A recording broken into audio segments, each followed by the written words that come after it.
ਰਾਜਾਨ ਰਾਜ।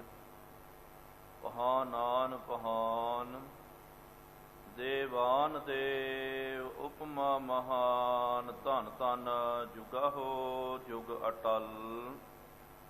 ਚਵਰ ਛਤਰ ਤਖਤ ਦੇ ਮਾਲਿਕ। ਹਲਤ ਪਲਤ ਕੇ ਰਖਿਅਕ ਵਾਲੀਏ ਦੋ ਜਹਾਨ। ਸ਼ਬਦਾ ਅਵਤਾਰ ਸ਼ਬਦ ਗੁਰੂ ਧੰਨ ਧੰਨ ਸਾਹਿਬ। ਸ਼੍ਰੀ ਗੁਰੂ ਗ੍ਰੰਥ ਸਾਹਿਬ ਜੀਓ ਮਹਾਰਾਜ, ਜਿਨ੍ਹਾਂ ਸਤਿਗੁਰੂ ਸੱਚੇ ਪਾਤਸ਼ਾਹ ਜੀ ਮਹਾਰਾਜ ਜੀਆਂ ਦੀ ਪਾਵਨ ਪਵਿੱਤਰ ਹਜ਼ੂਰੀ ਅੰਦਰ ਸਾਹਿਬਾਂ ਦੇ ਪਾਵਨ ਅਸਥਾਨ ਤਖਤ ਸੱਚਖੰਡ ਸ਼੍ਰੀ ਹਜ਼ੂਰ ਸ਼੍ਰੀ ਅਬਚਲਨਗੜ੍ਹ ਸਾਹਿਬ ਜੀ ਵਿਖੇ ਜੁੜ ਬੈਠੀ ਗੁਰੂ ਪਿਆਰੀ ਗੁਰੂ ਸਵਾਰੀ ਸਾਧ ਸੰਗਤ ਜੀਓ, ਤਖਤ ਸਾਹਿਬ ਜੀ ਦੀ ਨਿਤ ਮਰਿਆਦਾ ਨਿਤਨੇਮ ਅਨੁਸਾਰ ਸੰਧਿਆ ਦੇ ਦੀਵਾਨ ਸਜ ਰਹੇ ਹਨ। ਸਜੇ ਹੋਏ ਪਾਵਨ ਦੀਵਾਨਾਂ ਦੇ ਵਿੱਚ ਗੁਰ ਇਤਿਹਾਸ ਦੀਆਂ ਕਥਾ ਵਿਚਾਰਾਂ ਸਰਵਣ ਕਰਨ ਦੇ ਲਈ ਆਪ ਸੰਗਤਾਂ ਹਾਜ਼ਰੀਆਂ ਭਰ ਰਹੇ ਹੋ। ਵਡ ਭਾਗੇ ਹੋ ਆਪ ਜਿਨ੍ਹਾਂ ਨੂੰ ਸਤਿਗੁਰੂ ਸੱਚੇ ਪਾਤਸ਼ਾਹ ਜੀ ਮਹਾਰਾਜ ਜੀਆਂ ਦੀ ਪਾਵਨ ਸਤ ਸੰਗਤ ਕਰਨ ਦਾ ਸੁਭਾਗ ਅਵਸਰ ਪ੍ਰਾਪਤ ਹੋ ਰਿਹਾ ਹੈ। ਸਾਧ ਸੰਗਤ ਜੀ, ਜੋ ਪਾਵਨ ਇਤਿਹਾਸ ਕਵੀ ਰਾਜ ਕਵੀ ਭਾਈ ਸੰਤੋਖ ਸਿੰਘ ਸਾਹਿਬ ਜੀਆਂ ਨੇ, ਜਿਨ੍ਹਾਂ ਨੂੰ ਉਸ ਜ਼ਮਾਨੇ ਦੇ ਵਿੱਚ ਸਰਵੋੱਚ ਕਵੀ ਦਾ ਦਰਜਾ ਪ੍ਰਾਪਤ ਹੋਇਆ। ਕਵੀਆਂ ਦੇ ਵਿੱਚੋਂ ਸਭ ਤੋਂ ਉੱਚਾ ਜਿਹੜਾ ਇਹ ਲਕਬ ਇਹ ਸਤਿਕਾਰ ਜੋ ਹੈ ਚੂੜਾਮਣੀ ਦਾ ਖਿਤਾਬ ਦਿੱਤਾ ਜਾਂਦਾ ਸੀ, ਤੇ ਕਵੀ ਰਾਜ ਕਵੀ ਭਾਈ ਸੰਤੋਖ ਸਿੰਘ ਸਾਹਿਬ ਜੀਆਂ ਨੂੰ ਚੂੜਾਮਣੀ ਦਾ ਖਿਤਾਬ ਜਿਹੜਾ ਹੈ ਇਹ ਪ੍ਰਾਪਤ ਹੋਇਆ। ਜੇ ਆਪਾਂ ਵੇਖਦੇ ਹਾਂ ਪੂਰੀ ਦੁਨੀਆ ਦੇ ਵਿੱਚ, ਆਲ ਓਵਰ ਵਰਲਡ ਦੇ ਵਿੱਚ, ਪੂਰੀ ਦੁਨੀਆ ਦੇ ਵਿੱਚ ਜੇ ਕੋਈ ਵੱਡਾ ਜਿਹੜਾ ਹੈ ਕਵਿਤਾ ਦਾ ਗ੍ਰੰਥ ਜਿਹੜਾ ਹੈ ਉਹ ਸਿਰਫ ਅਤੇ ਸਿਰਫ ਕਵੀ ਰਾਜ ਕਵੀ ਭਾਈ ਸੰਤੋਖ ਸਿੰਘ ਸਾਹਿਬ ਜੀ ਦਾ ਗ੍ਰੰਥ ਹੈ। ਜੋ ਇਹਨਾਂ ਨੇ ਇਤਿਹਾਸ ਜਿਹੜਾ ਹੈ, ਇਤਿਹਾਸ ਨੂੰ ਕਲਮਬੰਦ ਕਰਨਾ ਕੀਤਾ, ਉਹ ਵੀ ਕਵਿਤਾ ਦੇ ਵਿੱਚ। ਕਵਿਤਾ ਵੀ ਸਾਧ ਸੰਗਤ ਜੀ ਬਾਖੂਬੀ ਉਹਨਾਂ ਦੀ ਕਵਿਤਾ ਹੈ। ਕਵਿਤਾ ਨੂੰ ਆਪਾਂ ਕੋਈ ਕਟਾਕਸ਼ ਨਹੀਂ ਕੱਢ ਸਕਦੇ ਹਾਂ। ਤਰ੍ਹਾਂ ਤਰ੍ਹਾਂ ਦੀਆਂ ਛੰਦਾਂ ਬੰਦੀਆਂ ਜਿਹੜੀਆਂ ਹਨ, ਕਵਿਤ ਸਵਈਏ ਦੋਹਰੇ ਚੌਪਈ ਸਿਰਖੰਡੀ ਛੰਦਾ ਛੋਟੇ ਵੱਡੇ ਛੰਦਾ, ਅਣਗਿਣਤ ਛੰਦਾਂ ਦੇ ਵਿੱਚ ਗੁਰੂ ਨਾਨਕ ਦੇਵ ਜੀ ਮਹਾਰਾਜ ਜੀਆਂ ਤੋਂ ਲੈ ਕਰਕੇ ਗੁਰੂ ਗੋਬਿੰਦ ਸਿੰਘ ਸਾਹਿਬ ਜੀ ਮਹਾਰਾਜ ਜੀ ਪਰਯੰਤ ਤੱਕ ਬਾਬਾ ਬੰਦਾ ਸਿੰਘ ਸਾਹਿਬ ਜੀ ਦਾ ਵੀ ਕੁਝ ਇਤਿਹਾਸ ਕਵੀ ਰਾਜ ਜੀ ਨੇ ਆਪਣੇ ਇਸ ਗ੍ਰੰਥ ਦੇ ਵਿੱਚ ਦਰਜ ਕਰਨਾ ਕੀਤਾ। ਇਸ ਤੋਂ ਇਲਾਵਾ ਔਰ ਵੀ ਉਹਨਾਂ ਨੇ ਰਮਾਇਣ ਵੀ ਜੋ ਹੈ ਉਹ ਕਵਿਤਾ ਦੇ ਵਿੱਚ ਕਾਵਿ ਦੇ ਵਿੱਚ ਉਹਨਾਂ ਨੇ ਲਿਖਣਾ ਕੀਤਾ। ਔਰ ਵੀ ਬੇਅੰਤ ਬਹੁਤ ਸਾਰੇ ਗ੍ਰੰਥ ਜਿਹੜੇ ਹਨ, ਬਹੁਤ ਸਾਰੇ ਸੰਸਕ੍ਰਿਤ ਦੇ ਗ੍ਰੰਥ ਉਹਨੂੰ ਭਾਖਾ ਦੇ ਵਿੱਚ ਕਵੀ ਰਾਜ ਜੀ ਨੇ ਤਬਦੀਲ ਕਰਨਾ ਕੀਤਾ। ਕਹਿ ਸਕਦੇ ਹਾਂ ਕਿ ਕਵੀ ਰਾਜ ਜੀ ਦਾ ਕਵੀਆਂ ਦੇ ਵਿੱਚ ਸਾਧ ਸੰਗਤ ਜੀ ਕੋਈ ਸਾਨੀ ਨਹੀਂ ਹੈ। ਬਹੁਤ ਵੱਡਾ ਇਹਨਾਂ ਦਾ ਉਪਕਾਰ ਖਾਲਸੇ ਪੰਥ ਦੇ ਲਈ ਬਹੁਤ ਵੱਡੀ ਜਿਨ੍ਹਾਂ ਨੇ ਸੇਵਾ ਕਰਨੀ ਕੀਤੀ ਹੈ। ਇਸ ਤੋਂ ਪਹਿਲੇ ਕੁਝ ਇਤਿਹਾਸਕ ਗ੍ਰੰਥ ਜਿਹੜੇ ਹਨ ਉਹ ਸੀ, ਲੇਕਿਨ ਉਹਨਾਂ ਦੇ ਵਿੱਚ ਕਥਾ ਦਾ ਜ਼ਿਆਦਾ ਵਿਸਤਾਰ ਨਹੀਂ ਸੀ। ਕਵੀ ਰਾਜ ਕਵੀ ਭਾਈ ਸੰਤੋਖ ਸਿੰਘ ਸਾਹਿਬ ਜੀਆਂ ਨੇ ਆਪਣੇ ਗ੍ਰੰਥ ਦੇ ਵਿੱਚ ਇਤਿਹਾਸ ਨੂੰ ਬਹੁਤ ਵਿਸ਼ੇਸ਼ਣ ਦੇ ਨਾਲ, ਬਹੁਤ ਵਿਸਥਾਰ ਦੇ ਨਾਲ ਉਹਨਾਂ ਨੇ ਸਾਰਾ ਗੁਰੂ ਸਾਹਿਬ ਜੀ ਦਾ ਇਤਿਹਾਸ ਉਹਨਾਂ ਨੇ ਦਰਜ ਕਰਨਾ ਕੀਤਾ। ਤੇ ਇਹ ਜਿਹੜਾ ਇਤਿਹਾਸ ਚੱਲਦਾ ਨਾ ਸਾਧ ਸੰਗਤ ਜੀ, ਇਹਨਾਂ ਨੇ ਆਧਾਰ ਜਿਹੜਾ ਹੈ ਸੂਰਜ ਦਾ ਬਣਾਉਣਾ ਕੀਤਾ। ਸੂਰਜ ਦਾ ਆਧਾਰ ਬਣਾ ਕਰਕੇ ਜਿਸ ਤਰ੍ਹਾਂ ਇੱਕ ਸਾਲ ਦੇ ਵਿੱਚ ਸੂਰਜ ਦੀਆਂ ਜਿਹੜੀਆਂ ਗਤੀਵਿਧੀਆਂ ਹੁੰਦੀਆਂ, ਉਸ ਮੁਤਾਬਕ ਇਹਨਾਂ ਨੇ ਆਪਣਾ ਗ੍ਰੰਥ ਇਹ ਜਿਹੜਾ ਹੈ ਉਹਦੀ ਰਚਨਾ ਕੀਤੀ। ਇਸ ਕਰਕੇ ਇਹਨੂੰ ਗੁਰਪ੍ਰਤਾਪ ਸੂਰਜ ਗ੍ਰੰਥ ਕਿਹਾ ਜਾਂਦਾ। ਗੁਰਪ੍ਰਤਾਪ ਸੂਰਜ ਗ੍ਰੰਥ, ਜਿਸ ਤਰ੍ਹਾਂ ਸੂਰਜ ਦਾ ਪ੍ਰਤਾਪ ਜਿਹੜਾ ਹੈ 12 ਮਹੀਨਿਆਂ ਦੇ ਵਿੱਚ ਉਹਦਾ ਪ੍ਰਤਾਪ ਜਿਹੜਾ ਹੈ ਸਾਰੇ ਬ੍ਰਹਿਮੰਡ ਦੇ ਵਿੱਚ ਹੁੰਦਾ, ਇਸ ਤਰ੍ਹਾਂ ਹੀ ਸਤਿਗੁਰੂ ਮਹਾਰਾਜ ਜੀ ਦੇ ਤੇਜ ਪ੍ਰਤਾਪ ਦਾ ਇਹ ਜਿਹੜਾ ਗ੍ਰੰਥ ਹੈ ਸੂਰਜ ਦਾ ਆਧਾਰ ਬਣਾ ਕਰਕੇ, ਜਿਸ ਤਰ੍ਹਾਂ ਸੂਰਜ ਜੋ ਹੈ 6 ਮਹੀਨੇ ਉਤਰਾਰਧ ਦੇ ਵਿੱਚ 6 ਮਹੀਨੇ ਪੂਰਬ ਭਾਰਤ ਦੇ ਵਿੱਚ ਰਹਿੰਦਾ, ਇੱਕ ਫਿਰ ਬਾਅਦ ਦੇ ਵਿੱਚ ਦੱਖਣਾਇਣ ਦੇ ਵਿੱਚ ਅਤੇ ਬਾਅਦ ਵਿੱਚ ਪੂਰਬਾਇਣ ਦੇ ਵਿੱਚ ਇਹ ਹੋ ਗਿਆ। ਫਿਰ 1 ਸਾਲ ਦੇ ਵਿੱਚ ਸੂਰਜ ਜੋ ਹੈ 12 ਰਾਸ ਜਿਹੜੇ ਹਨ ਉਹਨੂੰ ਬਦਲਦਾ, ਜਿਹਨੂੰ ਆਪਾਂ 12 ਮਹੀਨੇ ਬੋਲਦੇ ਹਾਂ। ਰਾਸ਼ੀ ਇੱਕ ਰਾਸ਼ੀ ਦੇ ਵਿੱਚੋਂ ਨਿਕਲ ਕਰਕੇ ਸੂਰਜ ਜਦੋਂ ਦੂਜੀ ਰਾਸ਼ੀ ਦੇ ਵਿੱਚ ਆਪਾਂ ਉਹ ਪ੍ਰਵੇਸ਼ ਕਰਦਾ, ਆਪਾਂ ਸਾਧ ਸੰਗਤ ਜੀ ਉਸ ਦਿਹਾੜੇ ਨੂੰ ਪੂਰਨਮਾਸ਼ੀ ਕਰਕੇ ਆਪਾਂ ਮਨਾਉਂਦੇ ਹਾਂ। ਸੰਕਰਾਂਤ ਕਰਕੇ ਉਹਨੂੰ ਆਪਾਂ ਮਨਾਉਂਦੇ ਹਾਂ। ਸੰਕਰਾਂਤਰੀ ਹੋ ਗਈ, ਭਾਵ ਕਿ ਸੂਰਜ ਜਿਹੜਾ ਹੈ ਆਪਣੀ ਰਾਸ ਨੂੰ ਬਦਲ ਕਰਕੇ ਸੰਕਰਾਂਤ ਉਹਦੇ ਵਿੱਚ ਤਬਦੀਲੀ ਆਈ ਹੈ। ਇੱਕ ਰਾਸ ਨੂੰ ਛੱਡ ਕਰਕੇ ਦੂਜੇ ਰਾਸ ਦੇ ਵਿੱਚ ਉਹਨੇ ਪ੍ਰਵੇਸ਼ ਕਰਨਾ ਕੀਤਾ। ਇਸ ਤਰ੍ਹਾਂ ਹੀ ਫਿਰ 1 ਸਾਲ ਦੇ ਵਿੱਚ 6 ਰੁੱਤਾਂ ਹੁੰਦੀਆਂ ਹਨ ਅਤੇ ਇਹ 6 ਰੁੱਤ ਵੀ ਕਵੀਰਾਜ ਜੀ ਨੇ ਦਰਜ ਕਰਨਾ ਕੀਤਾ। ਜਿਸ ਤਰ੍ਹਾਂ ਗੁਰੂ ਨਾਨਕ ਦੇਵ ਜੀ ਮਹਾਰਾਜ ਜੀ ਦਾ ਸਾਰਾ ਇਤਿਹਾਸ ਜੋ ਹੈ ਉਹਨੂੰ ਉੱਤਰਾਰਧ ਅਤੇ ਪੂਰਬਾਰਧ ਦੇ ਵਿੱਚ ਇਹਨਾਂ ਨੇ ਦਰਜ ਕੀਤਾ। ਗੁਰੂ ਅੰਗਦ ਦੇਵ ਜੀ ਮਹਾਰਾਜ ਜੀ ਤੋਂ ਲੈ ਕਰਕੇ 9ਵੇਂ ਪਾਤਸ਼ਾਹ ਜੀ ਮਹਾਰਾਜ ਜੀ ਪ੍ਰਿਅੰਤ ਤੱਕ 12 ਰਾਸਾਂ ਦੇ ਵਿੱਚ ਇਹਨਾਂ ਨੇ ਇਤਿਹਾਸ ਨੂੰ ਦਰਜ ਕੀਤਾ, ਕੋਟ ਕਰਨਾ ਕੀਤਾ। ਅਤੇ ਗੁਰੂ ਗੋਬਿੰਦ ਸਿੰਘ ਸਾਹਿਬ ਜੀ ਮਹਾਰਾਜ ਜੀ ਦਾ ਇਤਿਹਾਸ 6 ਰੁੱਤਾਂ ਦੇ ਵਿੱਚ ਅਤੇ ਦੱਖਣਾਇਣ ਅਤੇ ਪਛਮਾਇਣ ਇਹ 2 ਜਿਹੜੇ ਹਨ ਇਹਦੇ ਵਿੱਚ ਕਵੀਰਾਜ ਜੀ ਨੇ ਸਾਰਾ ਇਤਿਹਾਸ ਜੋ ਹੈ ਇਹ ਗੁਰੂ ਮਹਾਰਾਜ ਜੀ ਦਾ ਇਹਨਾਂ ਨੇ ਦਰਜ ਕਰਨਾ ਕੀਤਾ। ਇਸ ਤਰ੍ਹਾਂ ਹੀ ਸਾਧ ਸੰਗਤ ਜੀ ਪਿਛਲੇ ਦੀਵਾਨਾਂ ਦੇ ਵਿੱਚ, ਕੱਲ੍ਹ ਦੇ ਦੀਵਾਨਾਂ ਦੇ ਵਿੱਚ ਜਿਹੜੀ ਹੈ 10ਵੀਂ ਰਾਸ ਉਹ ਸਮਾਪਤ ਹੋਈ। ਹੁਣ 11ਵੀਂ ਰਾਸ ਜੋ ਹੈ ਉਹ ਆਰੰਭ ਹੋ ਰਹੀ ਹੈ। ਔਰ ਇੱਕ ਗੱਲ ਗੁਰਮੁਖੋ ਯਾਦ ਰੱਖਣ ਵਾਲੀ ਹੈ ਕਿ ਕਵੀਰਾਜ ਜੀ ਨੇ ਬਹੁਤ ਸੋਹਣਾ ਉਹਨਾਂ ਨੇ ਤਰੀਕਾ ਢੰਗ ਵਰਤਣਾ ਕੀਤਾ। ਜਦੋਂ ਕੋਈ ਗੁਰੂ ਸਾਹਿਬ ਜੀ ਦਾ ਇਤਿਹਾਸ ਖਤਮ ਹੁੰਦਾ, ਇਹਦੇ ਨਾਲ ਨਾਲ ਉਹ ਕਵੀਰਾਜ ਜੀ ਉਹ ਰਾਸ ਜਿਹੜੀ ਹੈ ਉਹਦੀ ਵੀ ਸਮਾਪਤੀ ਕਰ ਜਾਂਦੇ ਹਨ। ਅਤੇ ਰਾਸ ਦਾ ਕੋਈ ਪੱਕਾ ਇਹ ਨਹੀਂ ਹੁੰਦਾ ਕਿ ਭਾਈ ਇੱਕ ਰਾਸ ਦੇ ਵਿੱਚ ਕਿੰਨੇ ਅਧਿਆਏ ਹੋਣੇ ਚਾਹੀਦੇ। ਕੁਛ 2-4 ਅਧਿਆਏ ਘੱਟ ਵੀ ਹੋ ਜਾਂਦੇ, ਕਈ ਵਾਰੀ 2-4 ਅਧਿਆਏ ਉਹ ਵੱਧ ਵੀ ਜਾਂਦੇ ਹਨ।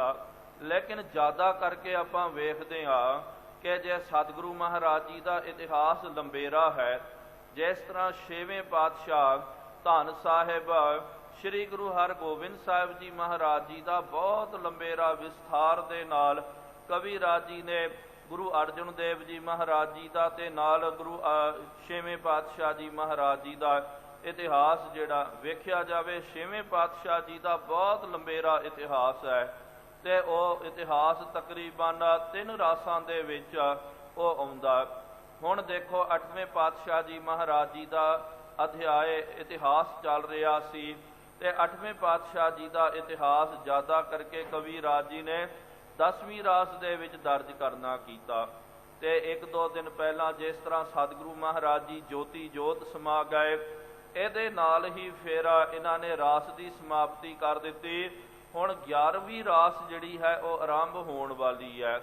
ਇਹ 11ਵੀਂ ਰਾਸ ਦੇ ਵਿੱਚ 9ਵੇਂ ਪਾਤਸ਼ਾਹ ਧੰਨ ਸਾਹਿਬ ਸ੍ਰੀ ਗੁਰੂ ਤੇਗ ਬਹਾਦਰ ਜੀ ਮਹਾਰਾਜ ਜੀ ਦਾ ਇਤਿਹਾਸ ਆਵੇਗਾ ਅਤੇ ਇਹ 11ਵੀਂ ਰਾਸ ਅਤੇ 12ਵੀਂ ਰਾਸ ਦੇ ਵਿੱਚ ਵੀ ਗੁਰੂ ਤੇਗ ਬਹਾਦਰ ਜੀ ਮਹਾਰਾਜ ਜੀ ਦਾ ਇਤਿਹਾਸ ਅਤੇ ਨਾਲ ਸਤਿਗੁਰੂ ਮਹਾਰਾਜ ਜੀ ਦੇ ਗ੍ਰਹਿ ਵਿਖੇ ਜਿਸ ਤਰ੍ਹਾਂ ਗੁਰੂ ਗੋਬਿੰਦ ਸਿੰਘ ਸਾਹਿਬ ਜੀ ਮਹਾਰਾਜ ਜੀ ਪ੍ਰਗਟ ਹੁੰਦੇ ਹਨ। ਮਹਾਰਾਜ ਜੀ ਦੀ ਬਾਲ ਲੀਲਾ ਜੋ 9 ਵਰ੍ਹਿਆਂ ਤੱਕ ਦੀ ਉਮਰ ਹੈ, ਉੱਥੋਂ ਤੱਕ ਦਾ ਇਤਿਹਾਸ ਜਿਹੜਾ 12ਵੀਂ ਰਾਸ ਦੇ ਵਿੱਚ ਆਵੇਗਾ। ਉਸ ਤੋਂ ਬਾਅਦ 6 ਰੁੱਤਾਂ ਦੀ ਕਥਾ ਆਰੰਭ ਹੋ ਜਾਵੇਗੀ, ਜਿਹਦੇ ਵਿੱਚ ਸਿਰਫ ਧੰਨ ਗੁਰੂ ਗੋਬਿੰਦ ਸਿੰਘ ਸਾਹਿਬ ਜੀ ਮਹਾਰਾਜ ਜੀ ਦਾ ਇਤਿਹਾਸ ਆਵੇਗਾ। ਸਾਧ ਸੰਗਤ ਜੀ ਅੱਜ ਇਹ 11ਵੀਂ ਰਾਸ ਜੋ ਹੈ ਉਹਦੀ ਆਰੰਭਤਾ ਹੋ ਰਹੀ ਹੈ। ਆਓ ਜਿਸ ਤਰ੍ਹਾਂ ਕਵੀਰਾਜ ਜੀ ਨੇ ਮਰਿਆਦਾ ਪੂਰਵਕ ਜਦੋਂ ਵੀ ਰਾਸ ਦੀ ਆਰੰਭਤਾ ਹੁੰਦੀ ਹੈ ਤੇ ਉਹਨਾਂ ਨੇ ਆਪਣੇ ਇਸ਼ਟ ਦੇਵ ਜੋ ਹਨ ਉਹਨਾਂ ਦਾ ਮੰਗਲਾਚਰਨ ਕਰਨਾ ਕੀਤਾ। ਸਭ ਤੋਂ ਪਹਿਲੇ ਅਕਾਲ ਪੁਰਖ ਪਰਮਾਤਮਾ ਉਹਦਾ ਮੰਗਲ ਕਰਦੇ ਹਨ। ਉਸ ਤੋਂ ਬਾਅਦ ਜੋ ਪਰਮਾਤਮਾ ਦੀ ਸ਼ਕਤੀ ਹੈ, ਸ਼ਕਤੀ ਨੂੰ ਭਾਵੇਂ ਤੁਸੀਂ ਵਿਦਿਆ ਦਾ ਰੂਪ ਦਿਓ, ਭਾਵੇਂ ਭਗਉਤੀ ਦਾ ਰੂਪ ਦਿਓ, ਭਾਵੇਂ ਤੁਸੀਂ ਉਹਨੂੰ ਕੋਈ ਔਰ ਮੂਰਤੀ ਦਾ ਰੂਪ ਦਿਓ, ਤੁਹਾਡੀ ਮਰਜ਼ੀ, ਲੇਕਿਨ ਸਭ ਤੋਂ ਪਹਿਲੇ ਪਰਮਾਤਮਾ, ਪਰਮਾਤਮਾ ਤੋਂ ਬਾਅਦ ਉਹਦੀ ਸ਼ਕਤੀ, ਉਹਦੀ ਮਾਇਆ, ਉਸ ਤੋਂ ਬਾਅਦ ਗੁਰੂ ਸਾਹਿਬਾਂ ਦਾ ਮੰਗਲ, ਫਿਰ ਮਹਾਂਪੁਰਖਾਂ ਦਾ ਵੀ ਕਈ ਵਾਰੀ, ਸਾਧੂ ਸੰਤਾਂ ਦਾ, ਸਿੱਖਾਂ ਦਾ ਮੰਗਲ, ਜਿਨ੍ਹਾਂ ਨੇ ਸਿੱਖੀ ਦੀ ਕਮਾਈ ਕਰਨੀ ਕੀਤੀ, ਉਹਨਾਂ ਦੇ ਮੰਗਲ ਆਉਂਦੇ ਹਨ।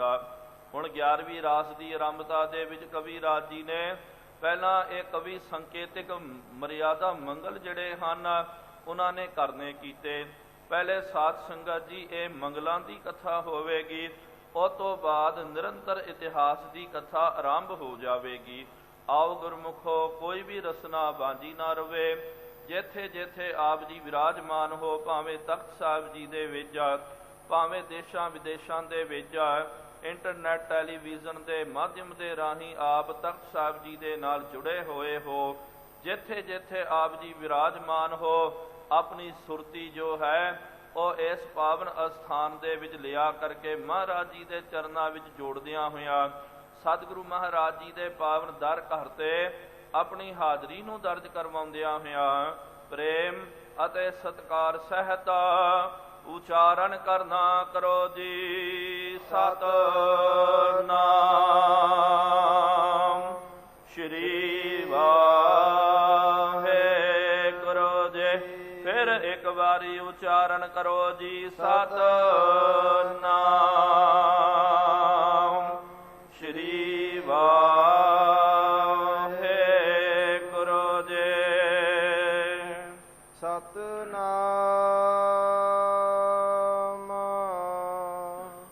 ਸ਼੍ਰੀ ਵਾਹਿਗੁਰੂ ਜੀ।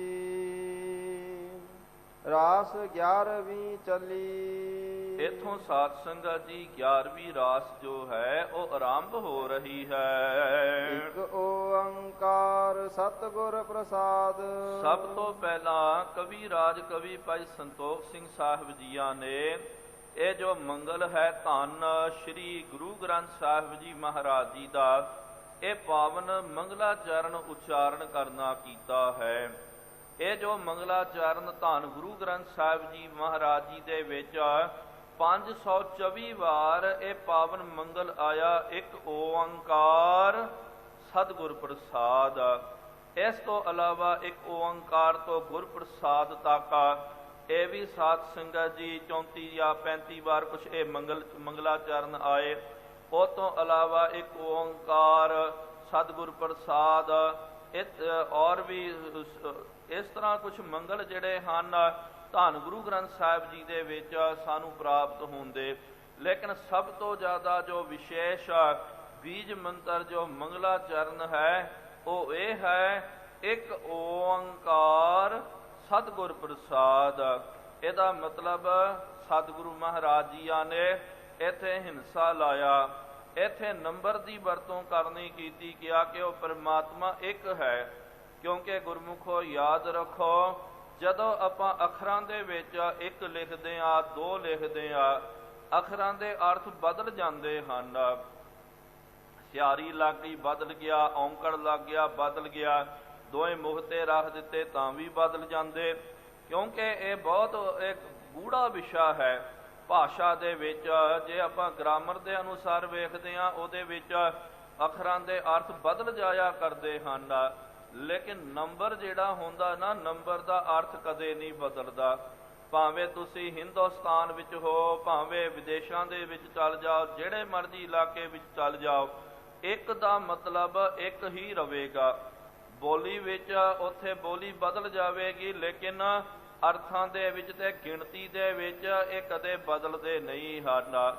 ਜਿਹਨੂੰ ਸੰਸਕ੍ਰਿਤੀ ਦੇ ਵਿੱਚ ਜਿਸ ਤਰ੍ਹਾਂ ਉਪਨਿਸ਼ਦਾਂ ਦੇ ਵਿੱਚ ਉਹਨਾਂ ਮਹਾਂਪੁਰਖਾਂ ਨੇ ਇੱਕ ਨਹੀਂ ਲਿਖਿਆ, ਉਹਨਾਂ ਨੇ ਅਦਵੀਤੀय ਕਰਕੇ ਲਿਖਣਾ ਕੀਤਾ ਕਿ ਜਿਹਦੇ ਵਰਗਾ ਦੂਜਾ ਕੋਈ ਨਹੀਂ ਹੈ।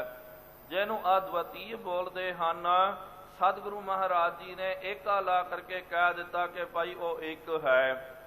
ਮਹਾਰਾਜ ਨੇ ਕਿਹਾ ਇੱਕ ਓੰਕਾਰ। ਉਹ ਓੰਕਾਰ ਰੂਪ ਇਹ ਮਹਾਧੁਨੀ ਹੈ ਓੰਕਾਰ ਦੀ। ਇਹ ਸ਼ੁੱਧ ਪਰਮਾਤਮਾ ਦਾ ਲਕਬ ਹੈ, ਪਰਮਾਤਮਾ ਦਾ ਸ਼ਬਦ ਹੈ। ਇਹਨੂੰ ਮਹਾਧੁਨੀ ਵੀ ਕਿਹਾ ਜਾਂਦਾ। ਤੇ ਨਾਲ ਗੁਰਮੁਖੋ ਯਾਦ ਰੱਖੋ, ਓੰਕਾਰ ਜਿਹੜਾ ਹੈ ਇਹ ਓੰਕਾਰ, ਇਹ ਅੱਖਰ ਜਿਹੜਾ ਹੈ, ਇਹ ਅੱਖਰ 35 ਅੱਖਰਾਂ ਦੇ ਵਿੱਚ ਵੀ ਨਹੀਂ ਆਉਂਦਾ। ਕਦੇ ਆਪ ਦੇਖੋ ਗੁਰਮੁਖੀ ਦੇ ਜੋ 35 ਅੱਖਰ ਹਨ, ਉੱਥੇ ਊੜਾ ਆਵੇਗਾ। ਊੜਾ ਬੰਦ ਮੂੰਹ ਦਾ ਵੀ ਆਉਂਦਾ, ਖੁੱਲੇ ਮੂੰਹ ਦਾ ਵੀ ਆਉਂਦਾ। ਊੜੇ ਦੇ ਨਾਲ 2 ਮਾਤਰਾਵਾਂ ਲੱਗਦੀਆਂ, ਓੰਕੜ ਅਤੇ ਦੁਲੈਂਕੜ। ਊੜਾ ਕਦੇ ਵੀ ਖਾਲੀ ਨਹੀਂ ਆਉਂਦਾ। ਮੁਕਤੇ ਦੇ ਰੂਪ ਦੇ ਵਿੱਚ ਊੜਾ ਕਦੇ ਵੀ ਨਹੀਂ ਆਵੇਗਾ। ਊੜੇ ਨੂੰ ਜਾਂ ਔਂਕੜ ਹੋਵੇਗਾ ਜਾਂ ਦੁਲੈਂਕੜ ਹੋਵੇਗਾ। ਲੇਕਿਨ ਇੱਥੇ ਉਹੀ ਊੜੇ ਦਾ ਰੂਪ ਹੈ, ਲੇਕਿਨ ਉੱਤੇ ਉਕਾਰ ਜਿਹੜੀ ਹੈ, ਮਾਤਰਾ ਜਿਹੜੀ ਹੈ, ਉਹ ਮਹਾਰਾਜ ਜੀ ਨੇ ਵਧਾ ਕਰਕੇ ਓੰਕਾਰ ਦਾ ਰੂਪ ਦਿੱਤਾ। ਕਿਉਂ? ਕਿਉਂਕਿ ਜਿਸ ਤਰ੍ਹਾਂ ਮਹਾਰਾਜ ਨੇ ਵੀ ਕਿਹਾ ਨਾ, ਇਹ ਅੱਖਰ ਖਿਰ ਜਾਹਿੰਗੇ, ਓਏ ਅੱਖਰ ਇਨ ਮਹਿ ਨਾਹੇ, ਕਿ ਭਾਈ ਇਹ ਅੱਖਰ ਤਾਂ ਨਾਸ਼ਵਾਨ ਹਨ। ਉਹ ਜਿਹੜਾ ਓੰਕਾਰ ਹੈ ਉਹ ਨਾਸ਼ਵਾਨ ਨਹੀਂ ਹੈ। ਇਸ ਕਰਕੇ ਓੰਕਾਰ ਨੂੰ 35 ਅੱਖਰਾਂ ਦੇ ਵਿੱਚ ਜਾਂ 52 ਅੱਖਰਾਂ ਦੇ ਵਿੱਚ, ਹਿੰਦੀ ਦੇ 52 ਅੱਖਰਾਂ ਦੇ ਵਿੱਚ ਵੀ ਓਮ ਜਾਂ ਓੰਕਾਰ ਇਹ ਸ਼ਬਦ ਅੱਖਰਾਂ ਦੇ ਵਿੱਚ ਨਹੀਂ ਆਉਂਦਾ। ਸੋ ਉਹ ਜਿਹੜਾ ਪਰਮਾਤਮਾ ਹੈ, ਵਾਹਿਗੁਰੂ ਹੈ, ਉਹ ਇੱਕ ਹੈ। ਸਤਿਗੁਰ ਪ੍ਰਸਾਦ, ਪੂਰੇ ਗੁਰੂ ਸਾਹਿਬ ਜੀ ਦੀ ਕਿਰਪਾ ਦੇ ਨਾਲ, ਉਹਦੇ ਪ੍ਰਸਾਦ ਦੇ ਨਾਲ ਉਸ ਵਾਹਿਗੁਰੂ ਦੀ ਪ੍ਰਾਪਤੀ ਹੁੰਦੀ ਹੈ। ਇੱਕ ਓੰਕਾਰ ਸ੍ਰੀ ਵਾਹਿਗੁਰੂ ਜੀ ਕੀ ਫਤਿਹ। ਨਾਲ ਕਵੀ ਰਾਜ ਕਵੀ ਭਾਈ ਸੰਤੋਖ ਸਿੰਘ ਸਾਹਿਬ ਜੀਆਂ ਨੇ ਜੋ ਦਸਮੇਸ਼ ਪਿਤਾ ਧੰਨ ਗੁਰੂ ਗੋਬਿੰਦ ਸਿੰਘ ਸਾਹਿਬ ਜੀ ਮਹਾਰਾਜ ਜੀਆਂ ਦਾ ਪਾਵਨ ਉਚਾਰਨ ਕੀਤਾ ਹੋਇਆ ਜੋ ਮੰਗਲਾਚਰਨ ਹੈ, ਜਦੋਂ ਗੁਰਮੁਖੋ ਆਪਾਂ ਗੁਰੂ ਗੋਬਿੰਦ ਸਿੰਘ ਸਾਹਿਬ ਜੀ ਮਹਾਰਾਜ ਜੀ ਦੀ ਰਚਨਾ ਨੂੰ ਪੜ੍ਹਦੇ ਹਾਂ, ਸ਼੍ਰੀ ਦਸਮ ਗ੍ਰੰਥ ਸਾਹਿਬ ਜੀ ਦਾ ਪਾਠ ਕਰਦੇ ਹਾਂ, ਇਹ ਤੋਂ ਇਲਾਵਾ ਜੋ ਵੀ ਗੁਰੂ ਗੋਬਿੰਦ ਸਿੰਘ ਸਾਹਿਬ ਜੀ ਮਹਾਰਾਜ ਜੀਆਂ ਨੇ ਜੋ ਪਾਵਨ ਹੁਕਮਨਾਮੇ ਸਿੱਖਾਂ ਦੇ ਪ੍ਰਤੀ, ਸੰਗਤਾਂ ਦੇ ਪ੍ਰਤੀ ਲਿਖਣੇ ਕੀਤੇ, ਜਦੋਂ ਉਹਨਾਂ ਹੁਕਮਨਾਮਿਆਂ ਨੂੰ ਵੀ ਆਪਾਂ ਵਾਚਦੇ ਹਾਂ, ਪੜ੍ਹਦੇ ਹਾਂ, ਉੱਥੇ ਵੀ ਸਤਿਗੁਰੂ ਮਹਾਰਾਜ ਜੀ ਨੇ ਇਹ ਜਿੱਤ ਦਾ, ਇਹ ਫਤਿਹ ਦਾ ਮੰਗਲਾਚਰਨ ਲਿਖਣਾ ਕੀਤਾ ਕਿ ਇੱਕ ਓੰਕਾਰ ਸ਼੍ਰੀ ਵਾਹਿਗੁਰੂ ਜੀ ਕੀ ਫਤਿਹ। ਤੇ ਇਹ ਵੀ ਮੰਗਲਾਚਰਨ ਕਈ ਰੂਪਾਂ ਦੇ ਵਿੱਚ ਆਉਂਦਾ। ਸ਼੍ਰੀ ਦਸਮ ਗ੍ਰੰਥ ਸਾਹਿਬ ਜੀ ਦੇ ਵਿੱਚ ਇੱਕ ਓੰਕਾਰ ਵਾਹਿਗੁਰੂ ਜੀ ਕੀ ਫਤਿਹ ਵੀ ਹੁੰਦਾ। ਜਿਸ ਤਰ੍ਹਾਂ ਜਦੋਂ ਆਪਾਂ ਜ਼ਫਰਨਾਮੇ ਦਾ ਪਾਠ ਕਰਦੇ ਹਾਂ, ਸ਼੍ਰੀ ਵਾਹਿਗੁਰੂ ਜੀ ਕੀ ਫਤਿਹ, ਇਹ ਮੰਗਲਾਚਰਨ ਆਉਂਦਾ। ਤੇ ਕਈ ਥਾਵਾਂ ਤੇ ਇੱਕ ਓੰਕਾਰ ਸ਼੍ਰੀ ਵਾਹਿਗੁਰੂ ਜੀ ਕੀ ਫਤਿਹ ਹੈ, ਫਤਿਹ ਹੈ, ਹਾਹਾ ਵੀ ਹਾਹੇ ਨੂੰ ਦੁਲਾਵਾਂ ਕਰਕੇ ਵੀ ਆਉਂਦਾ ਤੇ ਤੱਤੇ ਨੂੰ ਲਾਵਾਂ ਕਰਕੇ ਵੀ ਆਉਂਦਾ। ਇਸ ਤਰ੍ਹਾਂ ਥੋੜੇ ਜੋ ਭੇਦ ਹਨ, ਲੇਕਿਨ ਜ਼ਿਆਦਾ ਕਰਕੇ ਇਹ ਜਿਹੜਾ ਫਤਿਹ ਦਾ ਮੰਗਲਾਚਾਰ, ਇਹ ਮੰਗਲਾਚਰਨ ਜਿਹੜਾ ਹੈ, ਇਹ ਗੁਰੂ ਗੋਬਿੰਦ ਸਿੰਘ ਸਾਹਿਬ ਜੀ ਮਹਾਰਾਜ ਜੀ ਦਾ ਉਚਾਰਨ ਕੀਤਾ ਹੋਇਆ। ਤੇ ਗੁਰੂ ਗੋਬਿੰਦ ਸਿੰਘ ਸਾਹਿਬ ਜੀ ਮਹਾਰਾਜ ਜੀ ਦੀ ਜੋ ਪਾਵਨ ਰਚਨਾ ਹੈ, ਉਸ ਰਚਨਾ ਦੇ ਵਿੱਚ ਜ਼ਿਆਦਾਤਰ ਆਪਾਂ ਇਹ ਮੰਗਲਾਚਰਨ ਵੇਖਦੇ ਹਾਂ। ਇਹ ਮੰਗਲਾਚਰਨ ਸਾਧ ਸੰਗਤ ਜੀ, ਇਹ ਜਿੱਤ ਦਾ ਪ੍ਰਤੀਕ ਹੈ, ਇਹ ਜਿੱਤ ਦਾ ਮੰਗਲਾਚਰਨ ਹੈ। ਕਿਉਂਕਿ ਸਤਿਗੁਰੂ ਮਹਾਰਾਜ ਜੀ ਨੇ ਖਾਲਸੇ ਨੂੰ ਜੰਗੀ ਬਣਾਉਣਾ ਕੀਤਾ ਤੇ ਜੰਗ ਦੇ ਵਿੱਚ ਸਾਧ ਸੰਗਤ ਜੀ ਜੇਤੂ ਜਿਹੜੇ ਹੁੰਦੇ ਹਨ, ਜੰਗ ਕਿਉਂ ਕੀਤੀ ਜਾਂਦੀ ਹੈ? ਜਿੱਤਣ ਦੇ ਲਈ। ਤੇ ਉਹਨਾਂ ਦੇ ਅੰਦਰ ਇਹ ਜਿੱਤ ਦੀ ਭਾਵਨਾ ਭਰਨ ਦੇ ਲਈ ਕਿ ਭਾਈ ਤੇ ਜਿਸ ਅਕਾਲ ਪੁਰਖ ਪਰਮਾਤਮਾ ਦੇ ਨਾਲ ਤੂੰ ਇਹ ਖਾਲਸਾ ਜੁੜਿਆ ਹੋਇਆ ਹੈ, ਉਹ ਵਾਹਿਗੁਰੂ ਦੀ ਸਦਾ ਫਤਿਹ ਹੈ, ਤੇ ਉਹਦੇ ਨਾਲ ਜੁੜਨ ਕਰਕੇ ਤੇਰੀ ਵੀ ਸਦਾ ਫਤਿਹ ਹੋਵੇਗੀ। ਉਂਝ ਮਹਾਰਾਜ ਜੀ ਨੇ ਕਿਹਾ, ਤੂੰ ਜੇ ਕੱਲਾ ਹੋ ਗਿਆ ਤੇ ਕੱਲੇ ਦੀ ਤੇਰੀ ਕਦੇ ਵੀ ਜਿੱਤ ਪ੍ਰਾਪਤ ਨਹੀਂ ਹੋਵੇਗੀ।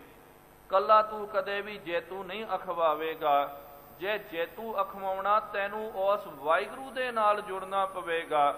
ਜੇ ਤੂੰ ਵਾਹਿਗੁਰੂ ਦੇ ਨਾਲ ਜੁੜ ਗਿਆ ਤਾਂ ਵਾਹਿਗੁਰੂ ਦੀ ਸਦਾ ਜਿੱਤ, ਤੇ ਵਾਹਿਗੁਰੂ ਦਾ ਬੰਦਾ ਰਹਿ ਕਰਕੇ ਤੇਰੀ ਵੀ ਸਦਾ ਜਿੱਤ ਹੋਵੇਗੀ। ਇਹੀ ਸਾਧ ਸੰਗਤ ਜੀ ਜਿੱਤ ਦਾ ਨਾਰਾ, ਫਤਿਹ ਦਾ ਨਾਰਾ। ਫਤਿਹ ਦਾ ਨਾਰੇ ਦਾ ਮਤਲਬ ਹੈ ਜਿੱਤ ਹੀ ਹੈ। ਫਤਿਹ ਨੂੰ ਆਪਾਂ ਜਿੱਤ ਕਹਿ ਸਕਦੇ ਹਾਂ, ਜਾਂ ਉਹਨੂੰ ਫਤਿਹ ਬੋਲੋ, ਇਹ ਫਤਿਹ ਦਾ ਨਾਰਾ। ਜਿਸ ਤਰ੍ਹਾਂ ਆ ਗਏ ਆਵਤ ਸਿੰਘ ਜੋ ਪਾਵੈ, ਜਦੋਂ ਕੋਈ ਗੁਰੂ ਕਾ ਪਿਆਰਾ, ਗੁਰੂ ਕਾ ਸਿੰਘ ਆਪਾਂ ਨੂੰ ਅੱਗੇ ਤੋਂ ਮਿਲਦਾ, ਆਪਾਂ ਉਹਨੂੰ ਫਤਿਹ ਬੁਲਾਉਂਦੇ ਹਾਂ। ਵਾਹਿਗੁਰੂ ਜੀ ਕਾ ਖਾਲਸਾ, ਵਾਹਿਗੁਰੂ ਜੀ ਕੀ ਫਤਿਹ। ਇਹ ਫਤਿਹ ਦਾ ਵੀ ਸਾਧ ਸੰਗਤ ਜੀ ਮਤਲਬ ਇਹੀ ਹੈ। ਇੱਥੇ ਤਾਂ ਸਤਿਗੁਰੂ ਮਹਾਰਾਜ ਜੀ ਨੇ ਸਿਰਫ ਪ੍ਰਮਾਤਮਾ ਨੂੰ ਸੰਬੋਧਨ ਕੀਤਾ ਕਿ ਉਹ ਇੱਕ ਓੰਕਾਰ ਜੋ ਵਾਹਿਗੁਰੂ ਪ੍ਰਮਾਤਮਾ ਉਹਦੀ ਸਦਾ ਜਿੱਤ ਹੈ। ਉਹ ਆਦ ਵੀ ਸੱਚ, ਜੁਗਾਦ ਵੀ ਸੱਚ ਹੈ, ਪੀ ਵੀ ਸੱਚ, ਤੇ ਬਾਦ ਦੇ ਵਿੱਚ ਵੀ ਉਹ ਸਦਾ ਸੱਚ ਰਵੇਗਾ। ਲੇਕਿਨ ਜਦੋਂ ਆਪਾਂ ਫਤਿਹ ਬੁਲਾਉਂਦੇ ਹਾਂ, ਪਹਿਲਾਂ ਇਹੀ ਸ਼ਬਦ ਆਪਾਂ ਵਰਤਦੇ ਹਾਂ, ਵਾਹਿਗੁਰੂ ਜੀ ਕਾ ਖਾਲਸਾ। ਕਿ ਭਾਈ ਖਾਲਸਾ ਜੋ ਹੈ, ਜਿਹਦੀ ਰਚਨਾ, ਜਿਹੜੀ ਪੰਥ ਦੀ ਸਾਜਨਾ ਧੰਨ ਗੁਰੂ ਗੋਬਿੰਦ ਸਿੰਘ ਸਾਹਿਬ ਜੀ ਮਹਾਰਾਜ ਜੀ ਨੇ ਕਰਨੀ ਕੀਤੀ, ਉਹ ਖਾਲਸਾ ਕਿਸੇ ਐਰੇ ਗੈਰੇ ਦਾ ਜਾਂ ਕਿਸੇ ਵਿਅਕਤੀ ਵਿਸ਼ੇਸ਼ ਦਾ ਨਹੀਂ ਹੈ। ਮਹਾਰਾਜ ਜੀ ਨੇ ਆਪਣਾ ਵੀ ਨਾਮ ਨਹੀਂ ਵਰਤਿਆ। ਇਹ ਨਹੀਂ ਕਿਹਾ ਕਿ ਨਾਨਕ ਜੀ ਕਾ ਖਾਲਸਾ ਜਾਂ ਗੁਰੂ ਗੋਬਿੰਦ ਸਿੰਘ ਸਾਹਿਬ ਜੀ ਕਾ ਖਾਲਸਾ ਕਰਕੇ।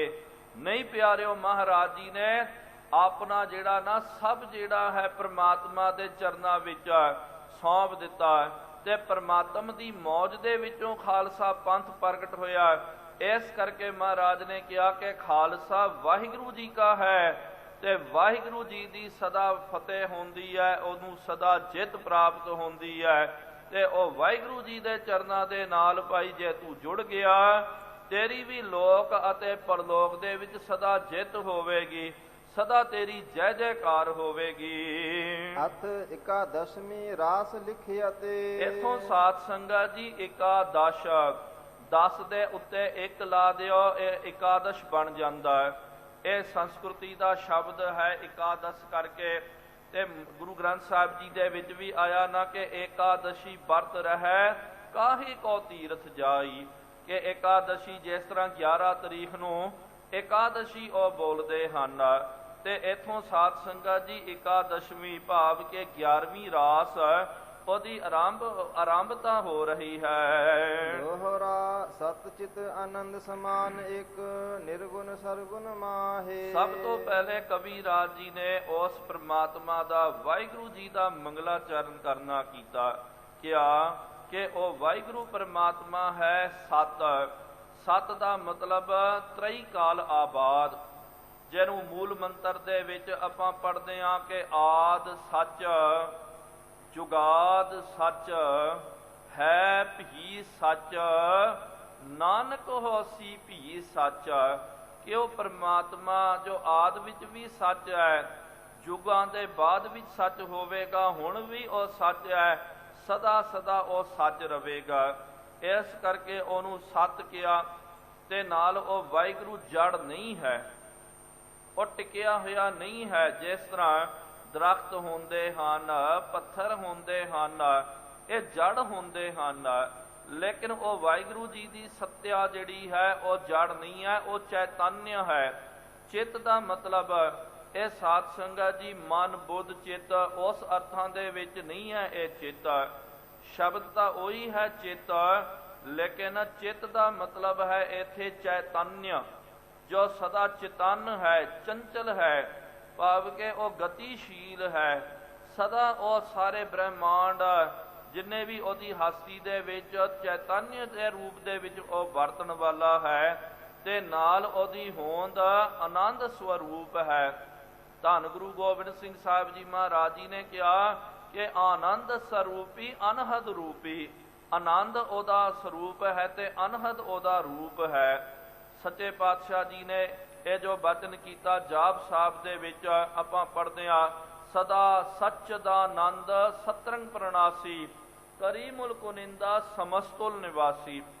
ਇਹ ਵੀ ਸਾਧ ਸੰਗਤ ਜੀ ਸਦਾ ਸੱਚ ਦਾ ਆਨੰਦ। ਸੱਚ ਦਾ ਆਨੰਦ ਦਾ ਮਤਲਬ ਸਤ, ਚਿੱਤ, ਆਨੰਦ, ਇਹ ਤਿੰਨਾਂ ਨੂੰ ਜੋੜ ਕਰਕੇ ਸਤਿਗੁਰੂ ਮਹਾਰਾਜ ਜੀ ਨੇ ਬਾਖੂਬੀ, ਬਾਕਮਾਲ ਤਿੰਨ ਸ਼ਬਦਾਂ ਨੂੰ ਇੱਕੋ ਸ਼ਬਦ ਦੇ ਵਿੱਚ ਮਹਾਰਾਜ ਜੀ ਨੇ ਪਰੋ ਦਿੱਤਾ, ਸੱਚ ਦਾ ਆਨੰਦ।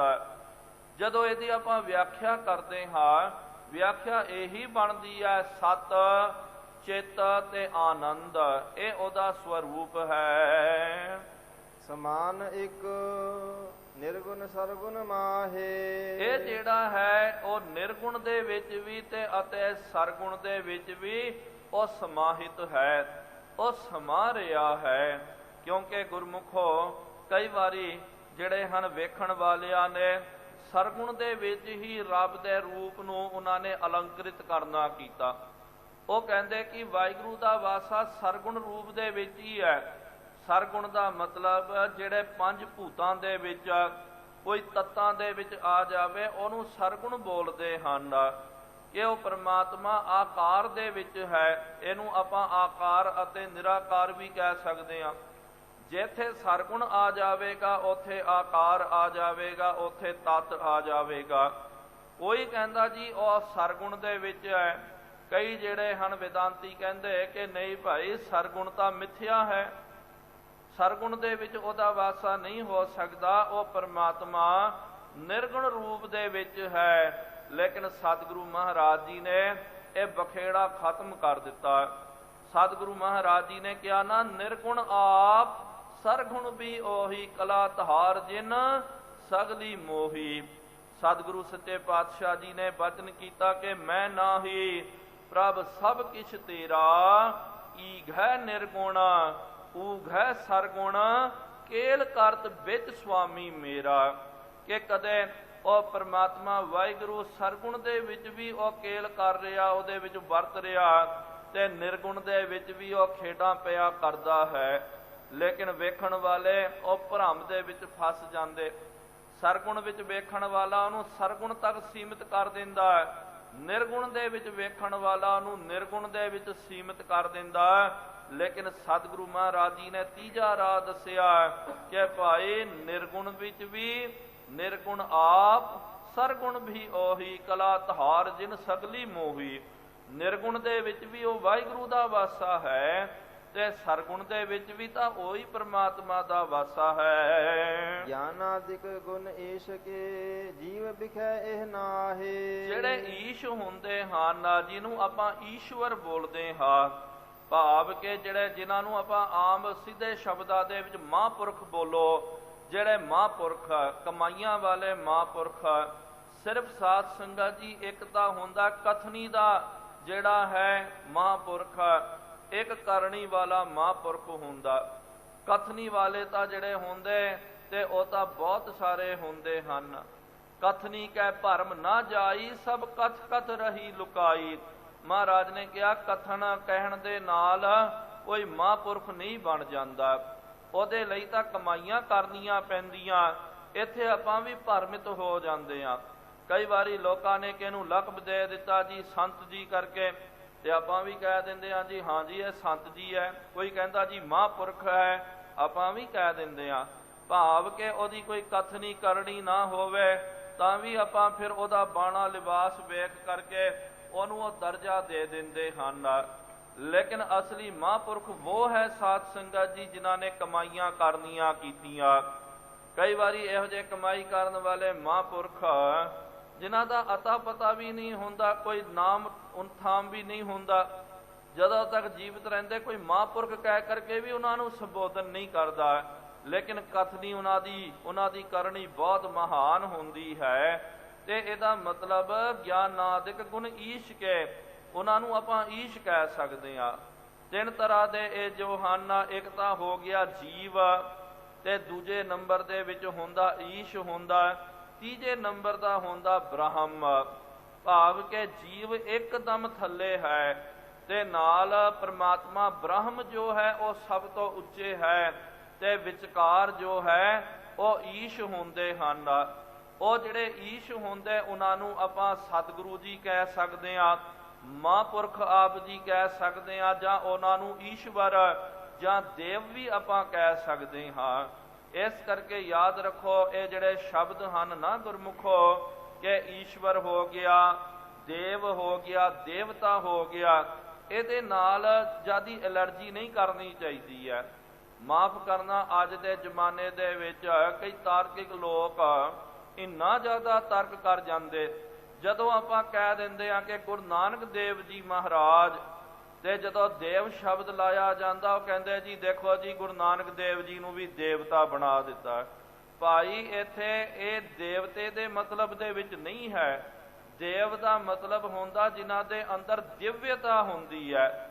ਦਿਵਯ ਪੁਰਸ਼ ਜਿਹੜੇ ਹੁੰਦੇ ਹਨ, ਈਸ਼ ਜਿਹੜੇ ਹੁੰਦੇ ਹਨ, ਈਸ਼ਵਰ ਰੂਪ ਹੁੰਦੇ ਹਨ, ਉਹਨੂੰ ਸਾਧ ਸੰਗਤ ਜੀ ਦੇਵ ਕਿਹਾ ਜਾਂਦਾ। ਲੇਕਿਨ ਨਾ ਸਮਝ ਲੋਕ ਉਹ ਦੇਵ ਸ਼ਬਦ ਨੂੰ ਵੇਖ ਕਰਕੇ ਬੜੀ ਐਲਰਜੀ ਲੱਗ ਜਾਂਦੀ। ਜਿਸ ਤਰ੍ਹਾਂ ਬਾਣੀ ਵਿੱਚ ਆਪਾਂ ਪੜ੍ਹਦੇ ਹਾਂ ਕਿ ਜਪਿਆਓ ਜਿਨ ਅਰਜੁਨ ਦੇਵ ਗੁਰੂ, ਫਿਰ ਸੰਕਟ ਜੋਨ ਗਰਭ ਨਾ ਆਇਆ। ਹੁਣ ਗੁਰਬਾਣੀ ਦੇ ਵਿੱਚ ਵੀ ਅਰਜੁਨ ਦੇਵ ਜੀ ਕਰਕੇ ਆਇਆ, ਕਈ ਥਾਵਾਂ ਤੇ ਨਾਨਕ ਦੇਵ ਜੀ ਵੀ ਆਇਆ ਸ਼ਬਦ, ਲੇਕਿਨ ਜਦੋਂ ਗੁਰਬਾਣੀ ਦੇ ਵਿੱਚ ਇਹ ਸ਼ਬਦ ਵਰਤਿਆ ਜਾਂਦਾ, ਲੇਕਿਨ ਜਦੋਂ ਆਪਾਂ ਅਰਜੁਨ ਦੇਵ ਜੀ ਬੋਲਦੇ ਹਾਂ ਤੇ ਕਈਆਂ ਨੂੰ ਐਲਰਜੀ ਲੱਗਦੀ ਹੈ। ਉਹ ਕਹਿੰਦੇ ਜੀ ਨਹੀਂ ਜੀ, ਦੇਵ ਨਹੀਂ ਬੋਲਣਾ ਚਾਹੀਦਾ, ਇਹ ਤਾਂ ਤੁਸੀਂ ਮਹਾਰਾਜ ਨੂੰ ਵੀ ਦੇਵਤਾ ਬਣਾ ਦਿੱਤਾ। ਗੁਰਮੁਖਾ ਇੰਨੀ ਸੌੜੀ ਸੋਚ ਜਿਹੜੀ ਹੈ ਨਹੀਂ ਰੱਖਣੀ ਚਾਹੀਦੀ ਹੈ। ਸੋ ਇੱਥੇ ਕਵੀਰਾਜ ਜੀ ਨੇ ਬਚਨ ਕਰਨਾ ਕੀਤਾ ਕਿ ਗਿਆਨ ਆਦਿਕ ਜਿਹੜੇ ਗੁਣ ਹੁੰਦੇ ਹਨ ਉਹ ਈਸ਼ ਵਿੱਚ ਹੁੰਦੇ, ਉਹ ਦੇਵਤਿਆਂ ਦੇ ਵਿੱਚ, ਦਿਵ ਪੁਰਸ਼ਾਂ ਦੇ ਵਿੱਚ ਹੁੰਦੇ ਹਨ। ਜੀਵ ਵਿਖੈ ਇਹ ਨਾ ਹੈ। ਆਮ ਜਿਹੜਾ ਸੰਸਾਰੀ ਜੀਵ, ਜਿਹੜਾ ਕਲਯੁਗੀ ਜੀਵ ਜਿਹਨੂੰ ਆਪਾਂ ਕਹਿ ਸਕਦੇ ਹਾਂ, ਉਹਦੇ ਅੰਦਰ ਇਹ ਗਿਆਨ ਦਾ ਮਤਲਬ ਇਹ ਬ੍ਰਹਮ ਗਿਆਨ ਹੈ। ਗਿਆਨ ਤਾਂ ਮਨੁੱਖ ਨੂੰ ਬਹੁਤ ਜ਼ਿਆਦਾ ਹੁੰਦਾ। ਕਿਸੇ ਨੂੰ ਦੇਖੋ ਮੈਕੈਨਿਕ ਦਾ ਗਿਆਨ ਹੁੰਦਾ, ਕਿਸੇ ਨੂੰ ਪ੍ਰਸ਼ਾਦਾ ਤਿਆਰ ਕਰਨ ਦਾ ਗਿਆਨ ਹੁੰਦਾ। ਗਿਆਨ ਤਾਂ ਉਹ ਵੀ ਹੈ, ਲੇਕਿਨ ਸਾਧ ਸੰਗਤ ਜੀ ਉਹ ਗਿਆਨ ਜਿਹੜਾ ਲੌਕਿਕ ਗਿਆਨ ਹੈ, ਸੰਸਾਰੀ ਗਿਆਨ ਹੈ, ਪਾਰਲੌਕਿਕ ਗਿਆਨ, ਬ੍ਰਹਮ ਦਾ ਗਿਆਨ, ਉਹਨੂੰ ਆਪਾਂ ਬ੍ਰਹਮ ਗਿਆਨ ਬੋਲਦੇ ਹਾਂ। ਸੋ ਇੱਥੇ ਕਵੀਰਾਜ ਜੀ ਨੇ ਵਰਣਨ ਕਰਨਾ ਕੀਤਾ, ਬਚਨ ਕਰਨਾ ਕੀਤਾ ਕਿ ਜੋ ਬ੍ਰਹਮ ਗਿਆਨ ਹੈ, ਦਿਵਯ ਗਿਆਨ ਹੈ, ਉਹ ਈਸ਼ਵਰ ਦਾ, ਦੇਵਤਿਆਂ ਦਾ ਉਹ ਵਿਸ਼ਾ ਹੈ। ਆਮ ਜਿਹੜੇ ਸੰਸਾਰੀ ਜੀਵ ਆ ਉਹਨਾਂ ਨੂੰ ਇਹ ਗਿਆਨ ਦੀ ਪ੍ਰਾਪਤੀ ਨਹੀਂ ਹੁੰਦੀ ਹੈ। ਸਵਈਆ ਗੁਣ ਮੰਦਰ ਸੁੰਦਰ ਦੇਹ ਪ੍ਰਭਾ।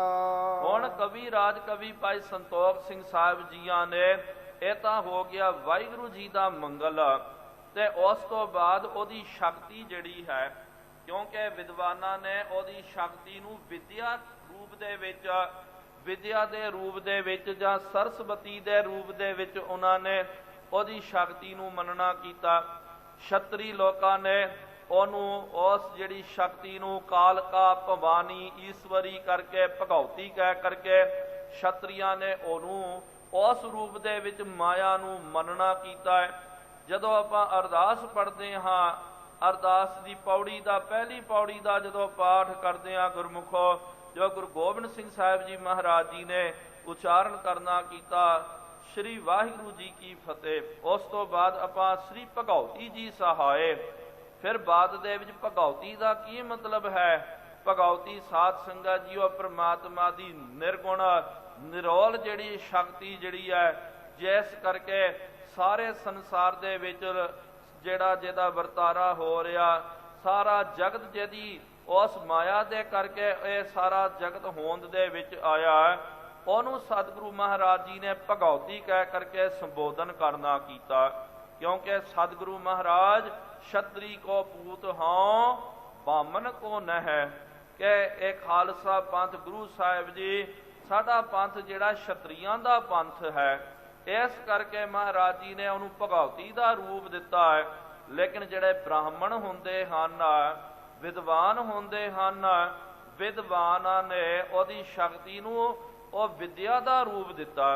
ਸੋ ਕਵੀਰਾਜ ਜੀ ਵੀ ਵਿਦਵਾਨ ਹਨ ਤੇ ਉਹਨਾਂ ਨੇ ਵਿਦਿਆ ਦਾ ਮੰਗਲਾਚਰਨ ਜਿਹੜਾ ਹੈ, ਇੱਕ ਉਹਦਾ ਸਰਗਣ ਸਰੂਪ ਬਣਾ ਕਰਕੇ ਉਹਦਾ ਮੰਗਲ, ਉਹਦਾ ਜਸ ਕਰਨਾ ਕੀਤਾ ਕਿ ਗੁਣ ਮੰਦਰ ਸੁੰਦਰ ਦੇਹ ਪ੍ਰਭਾ, ਕਿ ਉਹ ਜਿਹੜੀ ਦੇਵੀ, ਉਹ ਜਿਹੜੀ ਮਾਇਆ ਹੈ, ਉਹ ਗੁਣਾਂ ਦੀ ਮੰਦਰ, ਗੁਣਾਂ ਦੀ ਖਾਨ ਹੈ, ਉਹਦੇ ਦੇਹ ਦੀ ਪ੍ਰਭਾ ਬਹੁਤ ਜ਼ਿਆਦੀ ਸੁੰਦਰ ਹੈ। ਸਮਪਾਰਦ ਚੰਦਰਕ ਚੰਦ ਸੁਚੰਦਨ।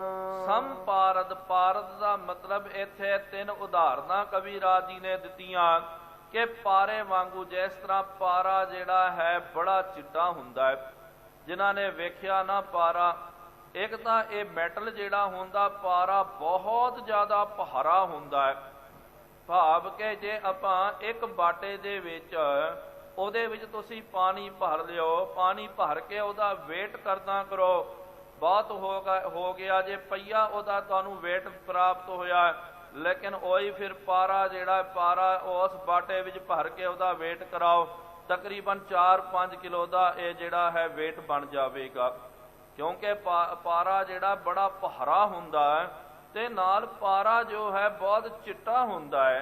ਤੇ ਜਿਸ ਤਰ੍ਹਾਂ ਪਾਰਾ ਬੜਾ ਚਿੱਟਾ ਹੁੰਦਾ, ਇਸ ਤਰ੍ਹਾਂ ਹੀ ਵਿਦਿਆ ਦਾ ਮੰਗਲ ਹੋ ਰਿਹਾ ਹੈ। ਉਹਦਾ ਜਸ ਵਿਦਿਆ ਵੀ ਜੋ ਹੈ ਬਹੁਤ ਉਜਲੀ ਹੈ। ਤੇ ਚੰਦਰਕ ਚੰਦ ਦਾ ਭਾਵ ਕਿ ਜਿਸ ਤਰ੍ਹਾਂ ਕਿ ਚੰਦਰਮਾ ਦੀ ਚਾਂਦਨੀ, ਪੁੰਨਿਆ ਦਾ ਜਦੋਂ ਚੰਦਰਮਾ ਚੜ੍ਹਦਾ ਉਹਦੀ ਚਾਂਦਨੀ ਦੀ ਵੀ ਬੜੀ ਸ਼ੋਭਾ ਹੁੰਦੀ ਹੈ, ਇਸ ਤਰ੍ਹਾਂ ਹੀ ਵਿਦਿਆ ਦੀ ਬੜੀ ਸ਼ੋਭਾ ਹੁੰਦੀ ਹੈ ਸੰਸਾਰ ਵਿੱਚ।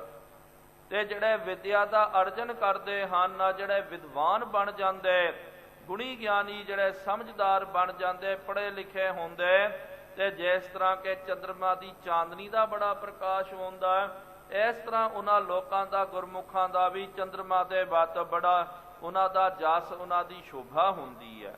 ਤੀਜਾ ਬਚਨ ਕੀਤਾ ਕਿ ਸੋ ਚੰਦਨ, ਜਿਸ ਤਰ੍ਹਾਂ ਚੰਦਨ ਖੁਸ਼ਬੂਦਾਰ ਮਹਿਕ ਵਾਲਾ ਹੁੰਦਾ ਹੈ, ਇਸ ਤਰ੍ਹਾਂ ਹੀ ਜਿਹੜੀ ਵਿਦਿਆ ਜੋ ਹੈ ਉਹਦੇ ਅੰਦਰ ਖੁਸ਼ਬੂ ਚੰਦਨ ਦੇ ਵਾਂਗੂ ਉਹਦੇ ਅੰਦਰੋਂ ਖੁਸ਼ਬੂ ਪ੍ਰਾਪਤ ਹੁੰਦੀ ਹੈ। ਬਰ ਬੰਧਨ ਬਿੰਦ ਸੁਪ ਹਾਲ ਪੈ ਤੰਦੁਲ।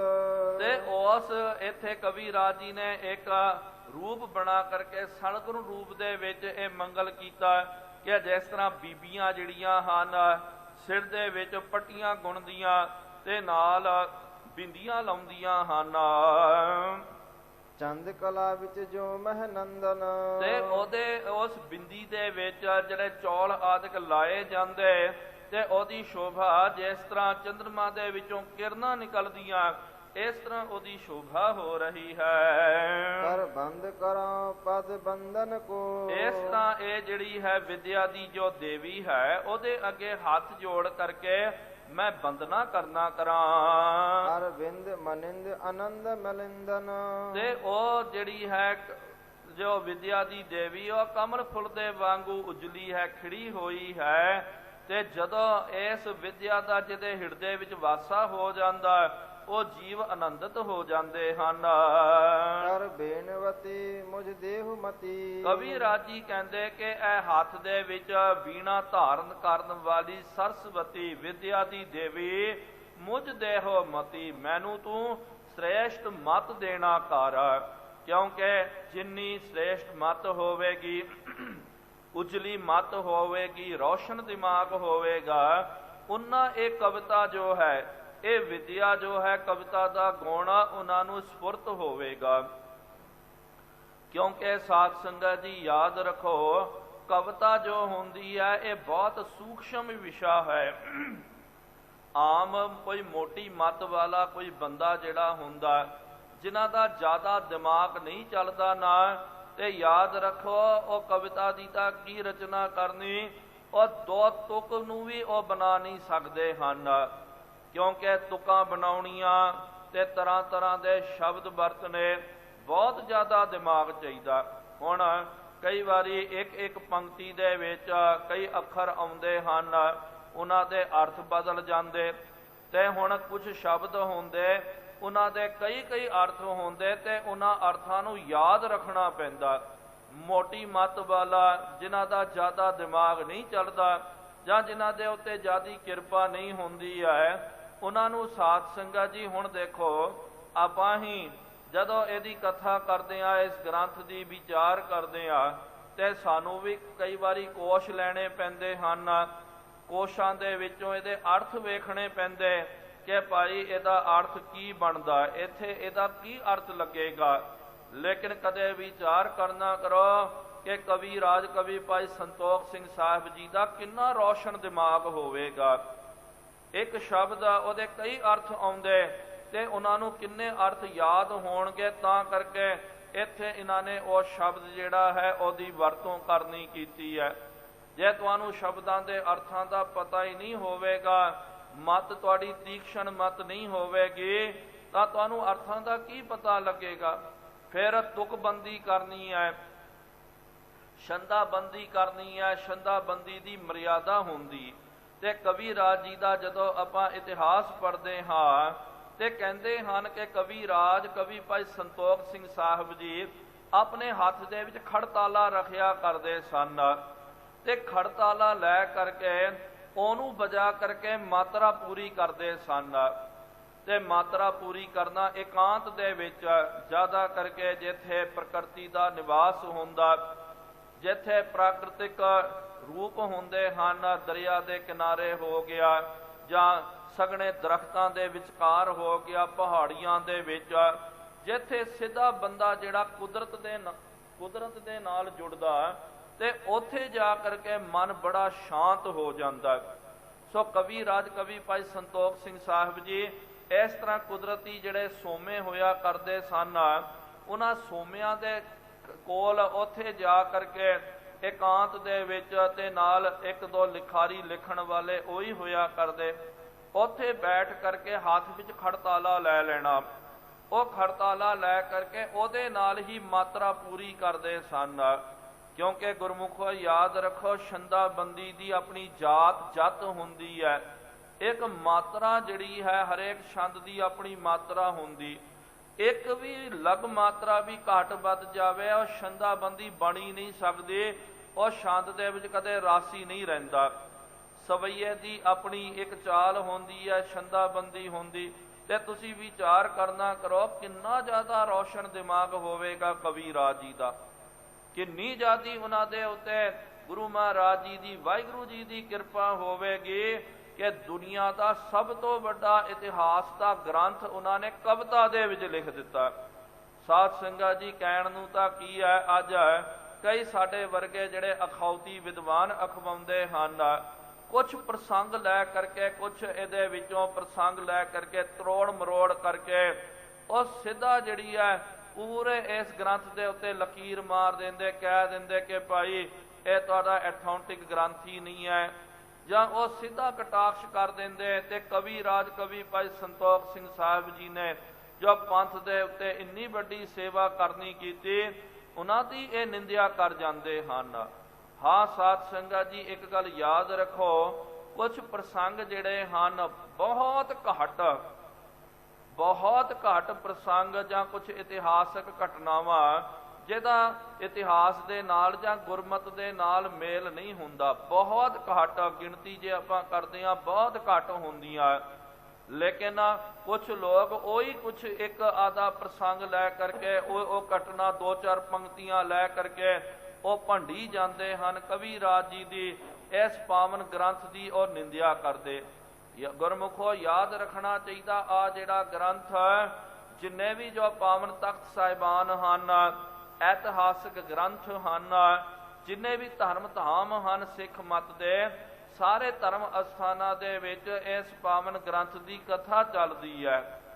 ਜਿਸ ਤਰ੍ਹਾਂ ਵਿਦਵਾਨ ਦੱਸਦੇ ਹਨ, ਕਵੀ ਰਾਜ ਜੀ ਨੇ ਆਪ ਬਚਨ ਕਰਨਾ ਕੀਤਾ ਕਿ ਗੁਰਮੁਖੋ ਕਈ ਵਾਰੀ ਕੀ ਹੁੰਦਾ ਕਿ ਆਪਾਂ ਬਹੁਤ ਜ਼ਿਆਦਾ ਦੁੱਧ ਤਿਆਰ ਕਰਦੇ, ਉਹਨਾਂ ਨੇ ਇਹ ਕੁਝ ਦ੍ਰਿਸ਼ਟਾਂਤ ਦਿੱਤੇ ਸਨ ਅਖੀਰ ਦੇ ਵਿੱਚ ਗ੍ਰੰਥ ਦੀ ਸਮਾਪਤੀ ਦੇ ਵਿੱਚ। ਜਦੋਂ ਤੁਸੀਂ ਮਣਾ ਪਹਾੜ ਦੁੱਧ ਜਿਹੜਾ ਹੈ, ਭਾਵ ਕਿ 4-5 ਕੁਇੰਟਲ ਤੁਸੀਂ ਦੁੱਧ ਲੈ ਕਰਕੇ ਆਓ, ਦੁੱਧ ਲਿਆ ਕਰਕੇ ਉਸ ਦੁੱਧ ਨੂੰ ਤਾਹ ਦੇਣਾ ਕਰੋ, ਗਰਮ ਕਰਨਾ ਕਰੋ, ਤੇ ਜੇ ਉਸ ਦੁੱਧ ਦੇ ਵਿੱਚ ਜੇ ਮੱਖੀ ਪੈ ਗਈ ਜਾਂ ਕੁਝ 2-3 ਮੱਖੀਆਂ ਪੈ ਗਈਆਂ ਤੇ ਮੂਰਖ ਜਿਹੜਾ ਹੈ, ਮੂਰਖ ਬੋਲੇਗਾ ਜੀ ਦੁੱਧ ਦੇ ਵਿੱਚ ਮੱਖੀ ਪੈ ਗਈ ਜੀ, ਸਾਰਾ ਦੁੱਧ ਰੋੜ ਦਿਓ, ਇਹਨੂੰ ਤਬਾਹ ਕਰ ਦਿਓ, ਖਤਮ ਕਰ ਦਿਓ। ਮੂਰਖ ਬੰਦਾ ਕੀ ਕਰੇਗਾ, ਸਾਰਾ ਦੁੱਧ ਜਿਹੜਾ ਉਹਨੇ ਰੋੜ ਦੇਣਾ ਹੈ। ਲੇਕਿਨ ਸਿਆਣਾ ਬੋਲੇਗਾ ਕਿ ਨਹੀਂ ਭਾਈ, ਦੁੱਧ ਦੀ ਕੁਆਂਟੀਟੀ ਬਹੁਤ ਜ਼ਿਆਦੀ ਹੈ, ਜੇ ਦੁੱਧ ਨੂੰ ਰੋੜ ਦੇਵਾਂਗੇ ਤੇ ਫਿਰ ਭਾਈ ਬਹੁਤ ਗਲਤ ਹੋ ਜਾਵੇਗਾ, ਫਿਰ ਦੁੱਧ ਕਿੱਥੋਂ ਲਿਆਵਾਂਗੇ। ਉਹ ਕੀ ਕਰਦੇ, ਛਾਨਣੀ ਲੈ ਕਰਕੇ 2-4 ਮੱਖੀਆਂ ਜੋ ਪੈ ਗਈਆਂ ਉਹਨੂੰ ਕੱਢ ਕਰਕੇ ਪਰਾਂ ਮਾਰ ਦਿੰਦੇ ਹਨ। ਹਾਂ, ਉਹੀ ਗੁਰਮੁਖੋ ਜੇ ਨਿੱਕੇ ਜੇ ਕੱਪ ਦੇ ਵਿੱਚ, ਛੋਟੇ ਜੇ ਗਲਾਸ ਦੇ ਵਿੱਚ ਮੱਖੀ ਪੈ ਗਈ, ਆਪਾਂ ਦੁੱਧ ਨੂੰ ਸੁੱਟ ਦਿੰਦੇ ਆ। ਉੱਥੇ ਸਮਝਦਾਰੀ ਹੁੰਦੀ ਹੈ ਕਿ ਦੁੱਧ ਥੋੜਾ ਹੈ ਤੇ ਉਹਦੇ ਵਿੱਚ ਮੱਖੀ ਪੈ ਗਈ, ਸੁੱਟ ਦਿਓ, ਦੂਜਾ ਦੁੱਧ ਲੈ ਲਿਓ। ਲੇਕਿਨ ਮਣਾ ਪਹਾੜ ਦੁੱਧ ਹੋਵੇ, ਉੱਥੇ 2-3 ਮੱਖੀਆਂ ਪੈ ਗਈਆਂ ਤੇ ਆਪਾਂ ਛਾਨਣੀ ਲਾ, ਪੂਣੀ ਲਾ ਕਰਕੇ ਉਹਨੂੰ ਪਰਾਂ ਕਰ ਦਿੰਦੇ ਆ, ਦੁੱਧ ਨੂੰ ਗਵਾਉਂਦੇ ਨਹੀਂ। ਇਹ ਸਿਆਣਪ ਦੀ ਨਿਸ਼ਾਨੀ ਹੁੰਦੀ ਹੈ। ਜਿਸ ਤਰ੍ਹਾਂ ਆਪਾਂ ਅੰਗੂਰ ਲੈ ਕਰਕੇ ਆਉਂਦੇ ਆ, ਅੰਗੂਰ ਦੇ ਗੁੱਛੇ ਹੁੰਦੇ ਹਨ ਤੇ ਸਾਰੇ ਅੰਗੂਰ ਚੰਗੇ ਨਹੀਂ ਤੇ ਮਾੜੇ ਵੀ ਨਹੀਂ ਹੁੰਦੇ, ਇੱਕ ਆਧਾ ਉਹਦੇ ਵਿੱਚ ਮਾੜਾ ਵੀ ਅੰਗੂਰ ਜਿਹੜਾ ਮਰਿਆ ਹੋਇਆ ਉਹ ਵੀ ਹੁੰਦਾ ਹੈ। ਸਿਆਣਾ ਕੀ ਕਰਦਾ, ਉਹ ਜਿਹੜਾ ਖਰਾਬ ਅੰਗੂਰ ਹੈ ਉਹਨੂੰ ਕੱਢ ਕੇ ਸੁੱਟ ਦਿੰਦਾ, ਚੰਗੇ ਅੰਗੂਰ ਜਿਹੜੇ ਉਹਨੂੰ ਖਾ ਲੈਂਦਾ ਹੈ। ਇਹ ਹੈ ਸਿਆਣਪ। ਸੋ ਕਵੀ ਰਾਜ ਜੀ ਨੇ ਵੀ ਕਿਹਾ, ਇਸ ਤਰ੍ਹਾਂ ਤੁਸੀਂ ਸਿਆਣਪ ਦੀ ਵਰਤੋਂ ਕਰਨਾ ਕਰੋ ਕਿ ਚਲੋ ਕੁਛ ਇਤਿਹਾਸਕ ਘਟਨਾ ਜਾਂ ਕੁਛ ਪ੍ਰਸੰਗ ਜਾਂ ਕੁਛ ਇਸ ਤਰ੍ਹਾਂ ਪੰਕਤੀਆਂ ਜੋ ਗੁਰਮਤਿ ਦੇ ਨਾਲ ਨਹੀਂ ਰੜਦੀਆਂ, ਉਹਨੂੰ ਆਪਾਂ ਇਹ ਵੀ ਕਰ ਸਕਦੇ ਹਾਂ। ਲੇਕਿਨ ਉਹੀ ਪੰਕਤੀਆਂ ਨੂੰ ਲੈ ਕਰਕੇ ਕਵੀ ਰਾਜ ਜੀ ਦੀ ਨਿੰਦਿਆ ਕਰਨੀ ਜਾਂ ਇਸ ਪਾਵਨ ਗ੍ਰੰਥ ਦੀ ਨਿੰਦਿਆ ਕਰਨੀ, ਸਾਧ ਸੰਗਤ ਜੀ ਮੈਂ ਸਮਝਦਾ ਕਿ ਉਹ ਪੰਥ ਦਰੋਹੀ ਹਨ। ਬਹੁਤ ਵੱਡਾ ਉਹਨਾਂ ਨੇ ਧਰੋਹ ਕਮਾਉਣਾ ਕੀਤਾ ਕਿ ਜਿਸ ਗ੍ਰੰਥ ਦੀ ਸਾਰੇ ਅਸਥਾਨਾਂ ਤੇ ਕਥਾ ਹੁੰਦੀ ਹੈ, ਤੁਸੀਂ ਕੁਛ ਪੰਕਤੀਆਂ ਲੈ ਕਰਕੇ ਉਹ ਗ੍ਰੰਥ ਦੇ ਉੱਤੇ ਕਟਾਕਸ਼ ਕਰ ਰਹੇ ਹੋ। ਨਹੀਂ ਭਾਈ, ਇੰਜ ਨਹੀਂ ਕਰਨਾ ਚਾਹੀਦਾ, ਇਹ ਬੇਨਤੀ ਹੈ। ਸੋ ਇੱਥੇ ਕਵੀ ਰਾਜ ਜੀ ਨੇ ਕਿਹਾ ਕਿ ਇਹ ਦੇਵੀ ਭਾਵ ਕਿ ਇਹ ਵਿਦਿਆ ਤੂਨੇ ਹੱਥ ਵਿੱਚ ਵੀਣਾ ਧਾਰਨ ਕੀਤੀ ਤੇ ਮੈਨੂੰ ਸ਼ੁਭ ਮਤ ਦੇਣਾ ਕਰ, ਕਿਉਂਕਿ ਸ਼ੁਭ ਮਤ ਹੋਵੇਗੀ ਤਾਂ ਹੀ ਇਹ ਗ੍ਰੰਥ ਦੀ ਰਚਨਾ ਹੋ ਸਕਦੀ ਹੈ। ਸ਼ੁਭ ਸਾਰਸਵਤੀ ਦੁਖ ਦੁੰਦ ਨਿਕੰਦਨ, ਤੇ ਇਹ ਵਿਦਿਆ ਦੀ ਦੇਵੀ ਸਾਰਸਵਤੀ ਜਿਹੜੀ ਹੈ ਦੁੱਖਾਂ ਨੂੰ ਨਾਸ਼ ਕਰਨ ਵਾਲੀ ਹੈ। ਦੋਹਰਾ ਪਸਰਿਓ ਜਸ ਦਸ ਦਿਸ਼ਨ ਮੈਂ ਸਦਰਸ ਸੁਮਨਸ ਸੇਤ। ਤੇ ਅੱਗੇ ਕਵੀ ਰਾਜ ਧੰਨ ਗੁਰੂ ਨਾਨਕ ਦੇਵ ਜੀ ਮਹਾਰਾਜ ਜੀ ਦਾ ਆਦਿ ਸਤਿਗੁਰਾਂ ਦਾ ਮੰਗਲ ਕਰਦੇ ਹਨ। ਪਸਰਿਓ ਜਸ ਦਸ ਦਿਸ਼ਨ ਮੈਂ ਕਿ ਸਤਿਗੁਰੂ ਮਹਾਰਾਜ ਜੀ ਦਾ ਜਸ ਜਿਹੜਾ ਨਾ ਗੁਰਮੁਖੋ ਗੁਰੂ ਨਾਨਕ ਦੇਵ ਜੀ ਮਹਾਰਾਜ ਜੀ ਦਾ ਜਸ ਦਸਾਂ ਦਿਸ਼ਾਵਾਂ ਦੇ ਵਿੱਚ ਪਸਰਿਆ ਹੋਇਆ ਹੈ। ਭਾਈ ਗੁਰਦਾਸ ਸਾਹਿਬ ਜੀ ਨੇ ਬਚਨ ਕੀਤਾ, ਗੰਗ ਬਨਾਰਸ ਹਿੰਦੂਆਂ, ਹਿੰਦੂ ਲੋਕ ਗੰਗਾ ਦੇ ਵਿੱਚ ਜਾਂਦੇ, ਬਨਾਰਸ ਆਦਿਕ ਦੇ ਦਰਸ਼ਨ ਕਰਦੇ। ਮੁਸਲਮਾਨਾ ਮੱਕਾ ਕਾਬਾ, ਤੇ ਮੁਸਲਮਾਨ ਉਹ ਮੱਕੇ ਕਾਬੇ ਦੇ ਵਿੱਚ ਜਾਂਦੇ ਹਨ। ਮੱਕੇ ਕਾਬੇ ਜਾ ਕਰਕੇ ਆਪਣੇ ਵਲੀ ਆਪਣੇ ਪੈਗੰਬਰ ਦਾ ਜਸ ਕਰਦੇ। ਲੇਕਿਨ ਜਦੋਂ ਧੰਨ ਗੁਰੂ ਨਾਨਕ ਦੇਵ ਜੀ ਮਹਾਰਾਜ ਜੀ ਦੀ ਗੱਲ ਆਉਂਦੀ ਹੈ, ਸੱਚ ਜਾਣੋ ਘਰ ਘਰ ਬਾਬਾ ਗਾਵੀਐ, ਵੱਜਣ ਤਾਲ ਮ੍ਰਿਦੰਗ ਰਬਾਬਾ, ਜਾਹਰ ਪੀਰ ਜਗਤ ਗੁਰ ਬਾਬਾ, ਕਿ ਸਾਰੇ ਜਗਤ ਦੇ ਗੁਰੂ ਧੰਨ ਗੁਰੂ ਨਾਨਕ ਦੇਵ ਜੀ ਮਹਾਰਾਜ। ਆਓ ਗੁਰਮੁਖੋ ਰਸਨਾ ਪਵਿੱਤਰ ਕਰੋ, ਉਚਾਰਨ ਕਰੋ, ਧੰਨ ਸ਼੍ਰੀ ਗੁਰੂ ਨਾਨਕ ਦੇਵ ਜੀ ਮਹਾਰਾਜ, ਧੰਨ ਸ਼੍ਰੀ ਗੁਰੂ ਨਾਨਕ ਦੇਵ ਜੀ ਮਹਾਰਾਜ। ਵੱਜਣ ਤਾਲ ਘਰ ਘਰ ਬਾਬਾ ਗਾਵੀਐ, ਹਿੰਦੂ ਲੋਕ ਉਹਨਾਂ ਦੀ ਸੀਮਾ ਹੈ, ਉਹ ਆਪਣੇ ਮੰਦਰਾਂ ਦੇ ਵਿੱਚ ਆਪਣੇ ਰੱਬ ਨੂੰ ਯਾਦ ਕਰਦੇ। ਮੁਸਲਮਾਨਾਂ ਦੀ ਇੱਕ ਸੀਮਾ ਮਸੀਤਾਂ ਦੇ ਵਿੱਚ, ਮੱਕੇ ਕਾਬੇ ਵਿੱਚ ਉਹ ਰੱਬ ਨੂੰ ਯਾਦ ਕਰਦੇ, ਆਪਣੇ ਵਲੀ ਨੂੰ ਯਾਦ ਕਰਦੇ। ਲੇਕਿਨ ਘਰ ਘਰ ਬਾਬਾ ਗਾਵੀਐ, ਘਰ ਘਰ ਦੇ ਵਿੱਚ ਬਾਬਾ ਜੀ ਨੂੰ ਆਪਾਂ ਯਾਦ ਕਰਦੇ ਹਾਂ, ਧੰਨ ਗੁਰੂ ਨਾਨਕ ਦੇਵ ਜੀ ਮਹਾਰਾਜ ਜੀ ਦੀਆਂ ਸਿਫਤਾਂ ਕਰਦੇ ਹਾਂ।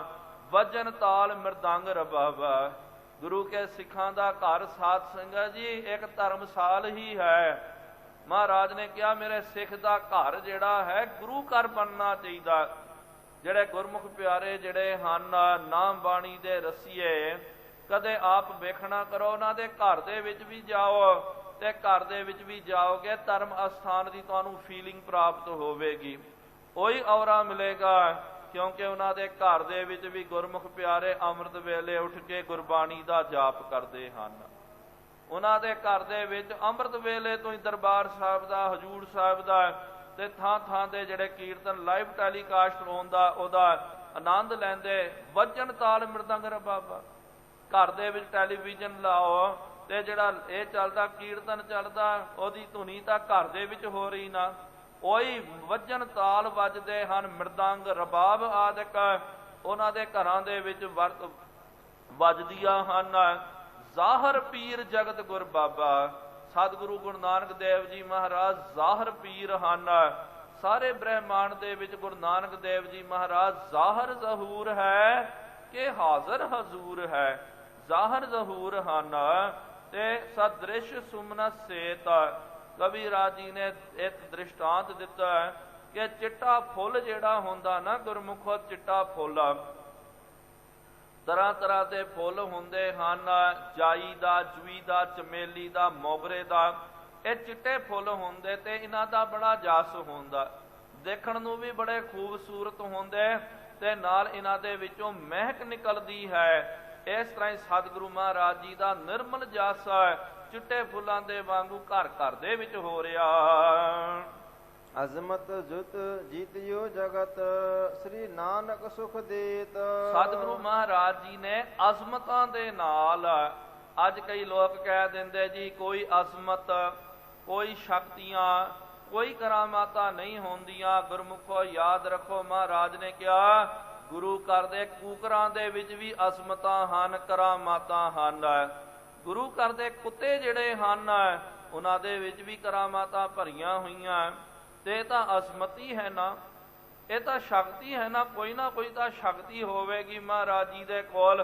ਤਾਂ ਕਰਕੇ ਜਦੋਂ ਮਹਾਰਾਜ ਜੀ ਗਏ ਗੜ੍ਹ ਬਗਦਾਦ ਨਿਵਾਏ ਕੈ, ਮੱਕਾ ਮਦੀਨਾ ਸਭੈ ਨਿਵਾਇਆ। ਜਿਨੇ ਇਸਲਾਮ ਦੇ ਜਿਹੜੇ ਵੱਡੇ ਉਹਨਾਂ ਦੇ ਤੀਰਥ ਹਨ, ਇੱਕ ਅਜ਼ਮਤ ਸੀ, ਸ਼ਕਤੀ ਸੀ, ਤਾਂ ਕਰਕੇ ਮਹਾਰਾਜ ਜੀ ਨੇ ਉਹਨਾਂ ਨੂੰ ਸਾਰਿਆਂ ਨੂੰ ਚੁਕਾ ਦਿੱਤਾ। ਹੁਣ ਜੇ ਅਜ਼ਮਤ ਨਹੀਂ ਹੁੰਦੀ ਗੁਰਮੁਖੋ ਤੇ ਕਿਸ ਤਰ੍ਹਾਂ ਕੋਈ ਕਰ ਸਕਦਾ? ਅੱਜ ਦੇਖੋ ਪੂਰੀ ਦੁਨੀਆ ਦੇ ਵਿੱਚ ਮੱਕੇ ਦੇ ਵੱਲ ਕੋਈ ਪੈਰ ਕਰਕੇ ਤੇ ਇਹ ਜਿਹੜਾ ਹੈ ਮੁਸਲਮਾਨ ਨਹੀਂ ਸੁਣਦਾ। ਇੱਥੇ ਵੀ ਜਿਹੜੇ ਮੁਸਲਮਾਨ ਘਰ ਵੀ ਬਣਾਉਂਦੇ ਹਨ, ਮੈਂ ਇੱਕ ਦ੍ਰਿਸ਼ਟਾਂਤ ਆਪ ਜੀ ਦੇ ਅੱਗੇ ਰੱਖ ਰਿਹਾ ਕਿ ਮੁਸਲਮਾਨ ਵੀਰ, ਚਲੋ ਉਹਨਾਂ ਦੀ ਆਪਣੀ ਮਰਿਆਦਾ ਹੈ, ਉਹ ਕੀ ਕਰਦੇ ਹਨ, ਉਹਨਾਂ ਦੇ ਘਰ ਦੇ ਵਿੱਚ ਵੀ ਜਦੋਂ ਸੌਣਾ ਹੋਵੇ ਉਹ ਵੇਖ ਕੇ ਕਿ ਭਾਈ ਪੱਛਮ ਦੀ ਦਿਸ਼ਾ ਦੇ ਵੱਲ, ਜਿਸ ਪਾਸੇ ਮੱਕਾ ਮੁਨੱਵਰਾ ਹੈ, ਉਸ ਪਾਸੇ ਸਾਡਾ ਪੈਰ ਨਾ ਹੋ ਜਾਵੇ, ਇਹਦਾ ਧਿਆਨ ਰੱਖਦੇ। ਬਾਹਰ ਅੰਦਰ ਜਾਣਾ ਤੇ ਉਹ ਲੋਕਾਂ ਨੂੰ ਪੁੱਛ ਲੈਂਦੇ ਕਿ ਭਾਈ ਪੱਛਮ ਦਾ ਇਲਾਕਾ ਕਿੱਥੇ ਹੈ, ਤੇ ਪੱਛਮ ਦੇ ਵੱਲ ਪੈਰ ਨਹੀਂ ਕਰਦੇ। ਲੇਕਿਨ ਧੰਨ ਗੁਰੂ ਨਾਨਕ ਦੇਵ ਜੀ ਮਹਾਰਾਜ ਉੱਥੇ ਮੱਕੇ ਦੇ ਵਿੱਚ ਜਾ ਕਰਕੇ ਉਹਨਾਂ ਨੂੰ ਸੁਬਤ ਦੇਣ ਦੇ ਲਈ ਸਿੱਧਾ ਸਾਖਸ਼ਾਤ ਮੱਕੇ ਸ਼ਰੀਫ ਦੇ ਵੱਲ ਮਹਾਰਾਜ ਜੀ ਨੇ ਚਰਨ ਕਰਨੇ ਕੀਤੇ। ਕੋਈ ਸ਼ਕਤੀ ਹੋਵੇਗੀ ਨਾ, ਕਰਾਮਾਤ ਹੋਵੇਗੀ। ਜਦੋਂ ਇਹਨਾਂ ਨੇ ਪਲਟਾਉਣਾ ਚਾਹਿਆ, ਫੇਰਿਆ ਮੱਕਾ ਕਲਾ ਵਰਤਾਈ, ਮੱਕਾ ਜਿਹੜਾ ਘੁੰਮ ਗਿਆ। ਜਦੋਂ ਮਦੀਨੇ ਗਏ ਸਤਿਗੁਰੂ ਸੱਚੇ ਪਾਤਸ਼ਾਹ ਜੀ ਮਹਾਰਾਜ, ਉਸ ਵੇਲੇ ਸਾਧ ਸੰਗਤ ਜੀ ਮੁਹੰਮਦ ਸਾਹਿਬ ਜੀ ਦੀ ਗੌਰ, ਉਹ ਵੀ ਚੁੱਕ ਕਰਕੇ ਮਹਾਰਾਜ ਜੀ ਦੇ ਚਰਨਾਂ ਵਿੱਚ ਉਹਨੇ ਸਲਾਮ ਕਰਨਾ ਕੀਤਾ, ਮਹਾਰਾਜ ਜੀ ਦਾ ਸਤਿਕਾਰ ਕੀਤਾ।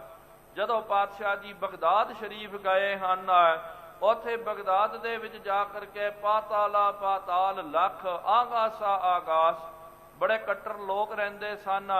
ਉਹਨਾਂ ਨੂੰ ਜਦੋਂ ਪਤਾ ਚੱਲਿਆ ਕਿ ਕੋਈ ਕਾਫਰ ਜਿਹੜਾ ਹੈ ਸਾਡੀ ਧਰਤੀ ਤੇ ਆ ਕਰਕੇ ਕੁਫਰ ਤੋਲ ਰਿਹਾ ਹੈ, ਇਸਲਾਮ ਦੇ ਵਿਰੁੱਧ ਬੋਲ ਰਿਹਾ, ਤੇ ਉਸ ਵੇਲੇ ਦਸਤਗੀਰ ਜਿਹੜਾ ਉੱਥੋਂ ਦਾ ਵੱਡਾ ਪੀਰ ਸੀ, ਉਹਨੇ ਕਿਹਾ ਕਿ ਭਾਈ ਇਹ ਕਾਫਰ ਦੀ ਇੱਕੋ ਇੱਕ ਮੌਤ ਹੈ, ਇਹਨੂੰ ਪੱਥਰ ਮਾਰ ਕੇ ਮਾਰ ਦਿੱਤਾ ਜਾਵੇ। ਉਹਨੇ ਆਪਣੀ ਮਸਜਿਦ ਦੇ ਵਿੱਚੋਂ ਉੱਥੋਂ ਐਲਾਨ ਕਰਨਾ ਕੀਤਾ ਕਿ ਭਾਈ ਸਾਰੇ ਮੁਸਲਮਾਨ ਮੌਮਿਨ ਜਿਹੜੇ ਹਨ ਉਹ ਭਾਈ ਆ ਜਾਵੇ ਇੱਥੇ ਮਸਜਿਦ ਦੇ ਵਿੱਚ ਬਗਦਾਦ ਸ਼ਰੀਫ ਦੇ ਵਿੱਚ, ਤੇ ਆਉਂਦਿਆਂ ਪੱਥਰ ਡੰਡੇ ਆਦਿਕ ਲੈ ਕਰਕੇ ਆਓ। ਸਾਡੀ ਧਰਤੀ ਤੇ ਇੱਕ ਕਾਫਰ ਆਇਆ ਜਿਹੜਾ ਇੱਥੇ ਮੱਕੇ ਇਹਦੇ ਵਿੱਚ ਸਾਡੇ ਪਾਵਨ ਅਸਥਾਨ ਬਗਦਾਦ ਸ਼ਰੀਫ ਵਿੱਚ ਆ ਕਰਕੇ ਕੁਫਰ ਤੋਲ ਰਿਹਾ, ਸੰਗੀਤ ਛੇੜ ਰਿਹਾ। ਤੇ ਨਾਲ ਇਹਨਾਂ ਨੇ ਕਿਹਾ ਕਿ ਜੋ ਮੁਹੰਮਦ ਸਾਹਿਬ ਨੇ 7 ਆਕਾਸ਼ 7 ਪਤਾਲ ਦੀ ਗੱਲ ਕੀਤੀ, ਇਹ ਬਾਬਾ ਕਹਿੰਦਾ ਕਿ ਅਣਗਿਣਤ ਪਾਤਾਲ ਤੇ ਆਕਾਸ਼ ਹਨ। ਸਾਰੇ ਮੌਮਿਨ ਆ ਗਏ, ਸਾਰਿਆਂ ਨੇ ਪੱਥਰ ਆਦਿਕ ਲੈ ਕੇ ਆਉਣਾ ਕੀਤਾ, ਕੋਈ ਡੰਡਾ ਕੋਈ ਪੱਥਰ ਚੱਕ ਕੇ ਲੈ ਕਰਕੇ ਆਇਆ। ਜਦੋਂ ਗੁਰੂ ਨਾਨਕ ਦੇਵ ਜੀ ਮਹਾਰਾਜ ਜੀ ਦੇ ਕੋਲ ਗਏ, ਸਤਿਗੁਰੂ ਮਹਾਰਾਜ ਜੀ ਨੂੰ ਮਾਰਨ ਦਾ ਯਤਨ ਕੀਤਾ, ਤੇ ਮਹਾਰਾਜ ਜੀ ਨੇ ਦਿੱਤੀ ਬਾਂਗ ਨਿਵਾਜ ਕਰ, ਸੁਨ ਸਮਾਨ ਹੋਆ ਜਹਾਨਾ, ਸੁਨ ਮੁਨ ਨਗਰੀ ਭਾਈ ਦੇਖ ਪੀਰ ਭਇਆ ਹੈਰਾਨਾ। ਸਤਿਗੁਰੂ ਮਹਾਰਾਜ ਜਿਸ ਤਰ੍ਹਾਂ ਮੁਸਲਮਾਨ ਬਾਂਗ ਦਿੰਦਾ ਹੈ, ਸਤਿਗੁਰੂ ਮਹਾਰਾਜ ਜੀ ਨੇ ਉੱਥੇ ਜਕਾਰਾ ਛੱਡਣਾ ਕੀਤਾ। ਸਭ ਤੋਂ ਪਹਿਲੇ ਜਕਾਰਾ ਜੋ ਆਪਾਂ ਛੱਡਦੇ ਹਾਂ ਗੁਰਮੁਖੋ, ਗੁਰੂ ਨਾਨਕ ਦੇਵ ਜੀ ਮਹਾਰਾਜ ਜੀ ਨੇ ਬਗਦਾਦ ਸ਼ਰੀਫ ਦੀ ਧਰਤੀ ਤੇ ਛੱਡਣਾ ਕੀਤਾ, ਕਿਹਾ ਸਤਿ ਸ੍ਰੀ ਅਕਾਲ, ਗੁਰਬਰ ਅਕਾਲ, ਨਦਰੋ ਨਦਰ ਨਿਹਾਲ ਨਿਹਾਲ ਨਿਹਾਲ। ਇਸ ਤਰ੍ਹਾਂ ਗੁਣਗਨ ਅਪਾਰ, ਮਹਿਮਾ ਅਪਾਰ।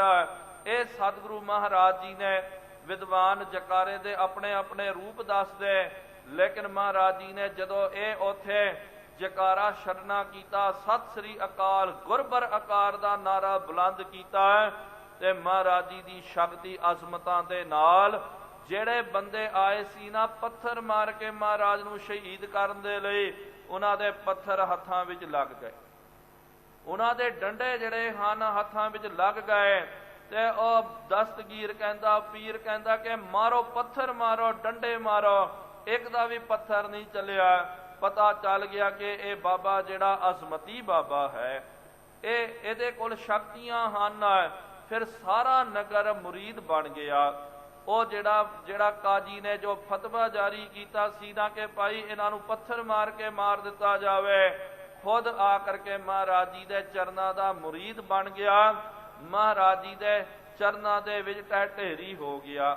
ਫਿਰ ਅੱਜ ਵੀ ਸਾਧ ਸੰਗਤ ਜੀ ਇੱਕ ਪੱਥਰ ਦੀ ਸਿਲਾ, ਚਲੋ ਅੱਜ ਉਹ ਪੱਥਰ ਹੈ ਕਿ ਨਹੀਂ ਇਹ ਖੋਜ ਦਾ ਵਿਸ਼ਾ ਹੈ, ਲੇਕਿਨ ਮਹਾਨ ਕੋਸ਼ ਦੇ ਵਿੱਚ ਵੀ ਉਹ ਪੱਥਰ, ਉਹਦੀ ਤਸਵੀਰ ਭਾਈ ਕਾਹਨ ਸਿੰਘ ਜੀ ਨਾਭਾ ਜੀ ਨੇ ਅੱਜ ਤੋਂ 80-90 ਸਾਲ ਪਹਿਲਾਂ ਉੱਥੇ ਜਾ ਕਰਕੇ ਉਹ ਤਸਵੀਰ ਜਿਹੜੀ ਹੈ ਛਾਪਣੀ ਕੀਤੀ। ਉਹਦੇ ਵਿੱਚ ਅਰਬੀ ਭਾਸ਼ਾ ਦੇ ਵਿੱਚ ਲਿਖਿਆ ਕਿ ਗੁਰੂ ਨਾਨਕ ਬਾਬਾ ਜੀ ਆਏ ਤੇ ਇਸ ਸੰਮਤ ਦੇ ਵਿੱਚ ਜੋ ਉਹਨਾਂ ਨੇ ਹਿਜਰੀ ਦਾ ਪਾਇਆ। ਮੁਸਲਮਾਨ ਲੋਕ ਹਿਜਰੀ ਨੂੰ ਮੰਨਦੇ ਹਨ, ਉਹਨਾਂ ਦੀ ਗਿਣਤੀ ਮਿਣਤੀ ਆਪਣੀ ਹੁੰਦੀ ਹੈ। ਤੇ ਨਾਲ ਉਹਨਾਂ ਨੇ ਫਿਰ ਕਿਹਾ ਕਿ ਇਸ ਅਸਥਾਨ ਤੇ ਬਾਬਾ ਜੀ ਬੈਠ ਕੇ ਉਹਨਾਂ ਨੇ ਧਰਮ ਦਾ ਗਿਆਨ ਦਾ ਉਪਦੇਸ਼ ਦੇਣਾ ਕੀਤਾ। ਜਦੋਂ ਸਤਿਗੁਰੂ ਮਹਾਰਾਜ ਜੀ ਉੱਥੋਂ ਉੱਠ ਕੇ ਚੱਲ ਗਏ, ਉਹੀ ਜਿਹੜਾ ਫਕੀਰ, ਜਿਹੜਾ ਪੀਰ ਜਿਹਨੇ ਸੰਗਸਾਰ ਕਰਨ ਦਾ ਫਤਵਾ ਜਾਰੀ ਕਰਨਾ ਕੀਤਾ, ਕਹਿੰਦੇ ਉਹ ਗੁਰੂ ਨਾਨਕ ਦੇਵ ਜੀ ਮਹਾਰਾਜ ਜੀ ਦੇ ਅਸਥਾਨ ਤੇ, ਉਹ ਜਿੱਥੇ ਮਹਾਰਾਜ ਜੀ ਨੇ ਆਸਨ ਲਾਇਆ ਸੀ ਸਤਿਗੁਰੂ ਮਹਾਰਾਜ ਜੀ ਦੇ ਜਾਣ ਤੋਂ ਬਾਅਦ, ਤੇ ਆਪਣਾ ਸਾਰਾ ਜੀਵਨ, ਸਾਰੀ ਜ਼ਿੰਦਗੀ ਰਹਿੰਦੀ ਆਰਵਲਾ ਉਹ ਅਸਥਾਨ ਤੇ ਰਹਿ ਕਰਕੇ ਉਹਨੇ ਭਜਨ ਬੰਦਗੀ ਕਰਨੀ ਕੀਤੀ। ਕਿੰਨੀ ਜ਼ਾਹਰੀ ਕਲਾ ਹੋਵੇਗੀ। ਉਹਨਾਂ ਦੇ ਗੜ੍ਹ ਦੇ ਵਿੱਚ ਜਾ ਕਰਕੇ ਉਹਨਾਂ ਨੂੰ ਚੁਣੌਤੀਆਂ ਦਿੱਤੀਆਂ। ਇਸ ਤਰ੍ਹਾਂ ਹੀ ਸਤਿਗੁਰੂ ਮਹਾਰਾਜ ਜਗਨਨਾਥਪੁਰੀ ਗਏ, ਦਵਾਰਕਾ ਦੇ ਵਿੱਚ ਗਏ, ਹਿੰਦੂਆਂ ਦੇ ਜਿਹੜੇ ਪਾਵਨ ਅਸਥਾਨ ਹਨ, ਤੇ ਉੱਥੇ ਜਾ ਕਰਕੇ ਕਰਮ ਕਾਂਡਾਂ ਦਾ ਖੰਡਨ ਕਰਨਾ ਕੀਤਾ। ਕਿਉਂ? ਕਿਉਂਕਿ ਉਹਨਾਂ ਦੇ ਅੰਦਰ ਅਜ਼ਮਤ ਸੀ, ਕੋਈ ਦੈਵੀ ਸ਼ਕਤੀਆਂ ਸਨ, ਜਿਸ ਕਰਕੇ ਉਹਨਾਂ ਨੇ ਇਹ ਕਰਨਾ ਕੀਤਾ। ਤੇ ਆਪਣੀਆਂ ਸ਼ਕਤੀਆਂ ਦੇ ਨਾਲ ਸਾਰੇ ਜਗਤ ਨੂੰ ਉਹਨਾਂ ਨੇ ਗਿਆਨ ਦੇ ਨਾਲ ਜਿੱਤ ਲੈਣਾ ਕੀਤਾ। ਤੇ ਜਿਹੜਾ ਵੀ ਗੁਰੂ ਨਾਨਕ ਦੇਵ ਜੀ ਦਾ ਸਿੱਖ ਬਣ ਜਾਂਦਾ ਹੈ, ਸਤਿਗੁਰੂ ਮਹਾਰਾਜ ਉਹਨਾਂ ਨੂੰ ਸੁੱਖਾਂ ਦੀ ਦਾਤ ਦਿੰਦੇ ਹਨ। ਸਾਧ ਸੰਗਤ ਜੀ, ਅੱਗੇ ਸਮਾਂ ਇਜਾਜ਼ਤ ਨਹੀਂ ਦਿੰਦਾ, ਇੰਨੀਆਂ ਕੋ ਬੇਨਤੀਆਂ ਪ੍ਰਵਾਨ ਕਰਨਾ ਕਰੋ, ਵਿਚਾਰ ਕਰਦੇ ਹਾਂ। ਬੇਅੰਤ ਗਲਤੀਆਂ ਹੋ ਗਈਆਂ ਜੀ, ਉਹ ਮਾਫੀ ਬਖਸ਼ਣੀਆਂ ਕੇ ਤੋਂ ਸਮਤ ਆਓ ਸਾਰੇ ਗੱਜ ਵੱਜ ਕਰਕੇ ਫਤਿਹ ਬੁਲਾਈਏ। ਵਾਹਿਗੁਰੂ ਜੀ ਕਾ ਖਾਲਸਾ, ਵਾਹਿਗੁਰੂ ਜੀ ਕੀ ਫਤਿਹ। ਹੈ ਅਚੁਤ ਹੈ ਪਾਰ ਬ੍ਰਹਮ, ਅਬਨਾਸੀ ਅਗਨਾਸ, ਹੈ ਪੂਰਨ ਹੈ ਸਰਬ ਮੈਂ ਦੁਖ ਭੰਜਨ ਗੁਣਦਾਸ। ਹੈ ਸੰਗੀ ਹੈ ਨਿਰੰਕਾਰ, ਹੈ ਨਿਰਗੁਣ ਸਭ ਟੇਕਾ। ਹੈ ਗੋਬਿੰਦ ਹੈ ਗੁਣ ਨਿਧਾਨ ਜਾਂ ਕੈ, ਹੈ ਅਪਰੰਪਰ ਹਰ ਹਰੇ। ਹੈ ਪੀ ਹੋਵਨ ਹਾਰ, ਹੈ ਸੰਤਾਂ ਕੈ ਸਦਾ ਸੰਗ ਨਿਧਾਰਾ ਆਧਾਰ। ਹੈ ਠਾਕੁਰ ਹਉ ਦਾਸੁਰੋ ਮੈਂ ਨਿਰਗੁਣ ਗੁਣ ਨਹੀਂ ਕੋਏ। ਨਾਨਕ ਦੀਜੈ ਨਾਮ ਦਾਨ ਰਾਖਾਈਐ ਪਰੋਏ। ਆਏ ਪ੍ਰਭ ਸ਼ਰਨਾਗਤੀ ਕਿਰਪਾ ਨਿਧ ਦਿਆਲ। ਏਕ ਅਖਰ ਹਰ ਮਨ ਬਸਤ ਨਾਨਕ ਹੋਤ ਨਿਹਾਲ। ਵਾਹਿਗੁਰੂ ਨਾਮ ਜਹਾਜ ਹੈ ਚੜ੍ਹੈ ਸੂਤਰੈ ਪਾਰ। ਜੋ ਸ਼ਰਧਾ ਕਰ ਸੇਵੰਦੇ ਗੁਰ ਪਾਰ ਉਤਾਰਨ ਹਾਰ। ਕਥਾ ਨਿਤਾ ਪ੍ਰਤ ਹੋਤ ਹੈ ਸੁਣਹੁ ਸੁ ਸਿੰਘ ਸੁਜਾਨ। ਨਾਨਕ ਗੁਰੂ ਗੋਬਿੰਦ ਸਿੰਘ ਜੀ ਸਦਾ ਕਰੈ ਕਲਿਆਣ। ਨਾਨਕ ਗੁਰੂ ਗੋਬਿੰਦ ਸਿੰਘ ਜੀ ਸਦਾ ਕਰੈ ਕਲਿਆਣ। ਇੱਕ ਓੰਕਾਰ ਸਤਨਾਮ ਕਰਤਾ ਪੁਰਖ ਨਿਰਭਉ ਨਿਰਵੈਰ ਅਕਾਲ ਮੂਰਤ ਅਜੂਨੀ ਸਾਹਿਬੰ। ਗੁਰ ਪ੍ਰਸਾਦ ਜਪ ਆਦਿ ਸੱਚ ਜੁਗਾਦ ਸੱਚ। ਹੈ ਭੀ ਸੱਚ ਨਾਨਕ ਹੋਸੀ ਭੀ ਸੱਚ। ਇੱਕ ਓੰਕਾਰ ਸਤਨਾਮ ਕਰਤਾ ਪੁਰਖ ਨਿਰਭਉ ਨਿਰਵੈਰ ਅਕਾਲ ਮੂਰਤ ਅਜੂਨੀ ਸੈਭੰ। ਗੁਰ ਪ੍ਰਸਾਦ ਜਪ ਆਦਿ ਸੱਚ ਜੁਗਾਦ ਸੱਚ। ਹੈ ਭੀ ਸੱਚ ਨਾਨਕ ਹੋਸੀ ਭੀ ਸੱਚ।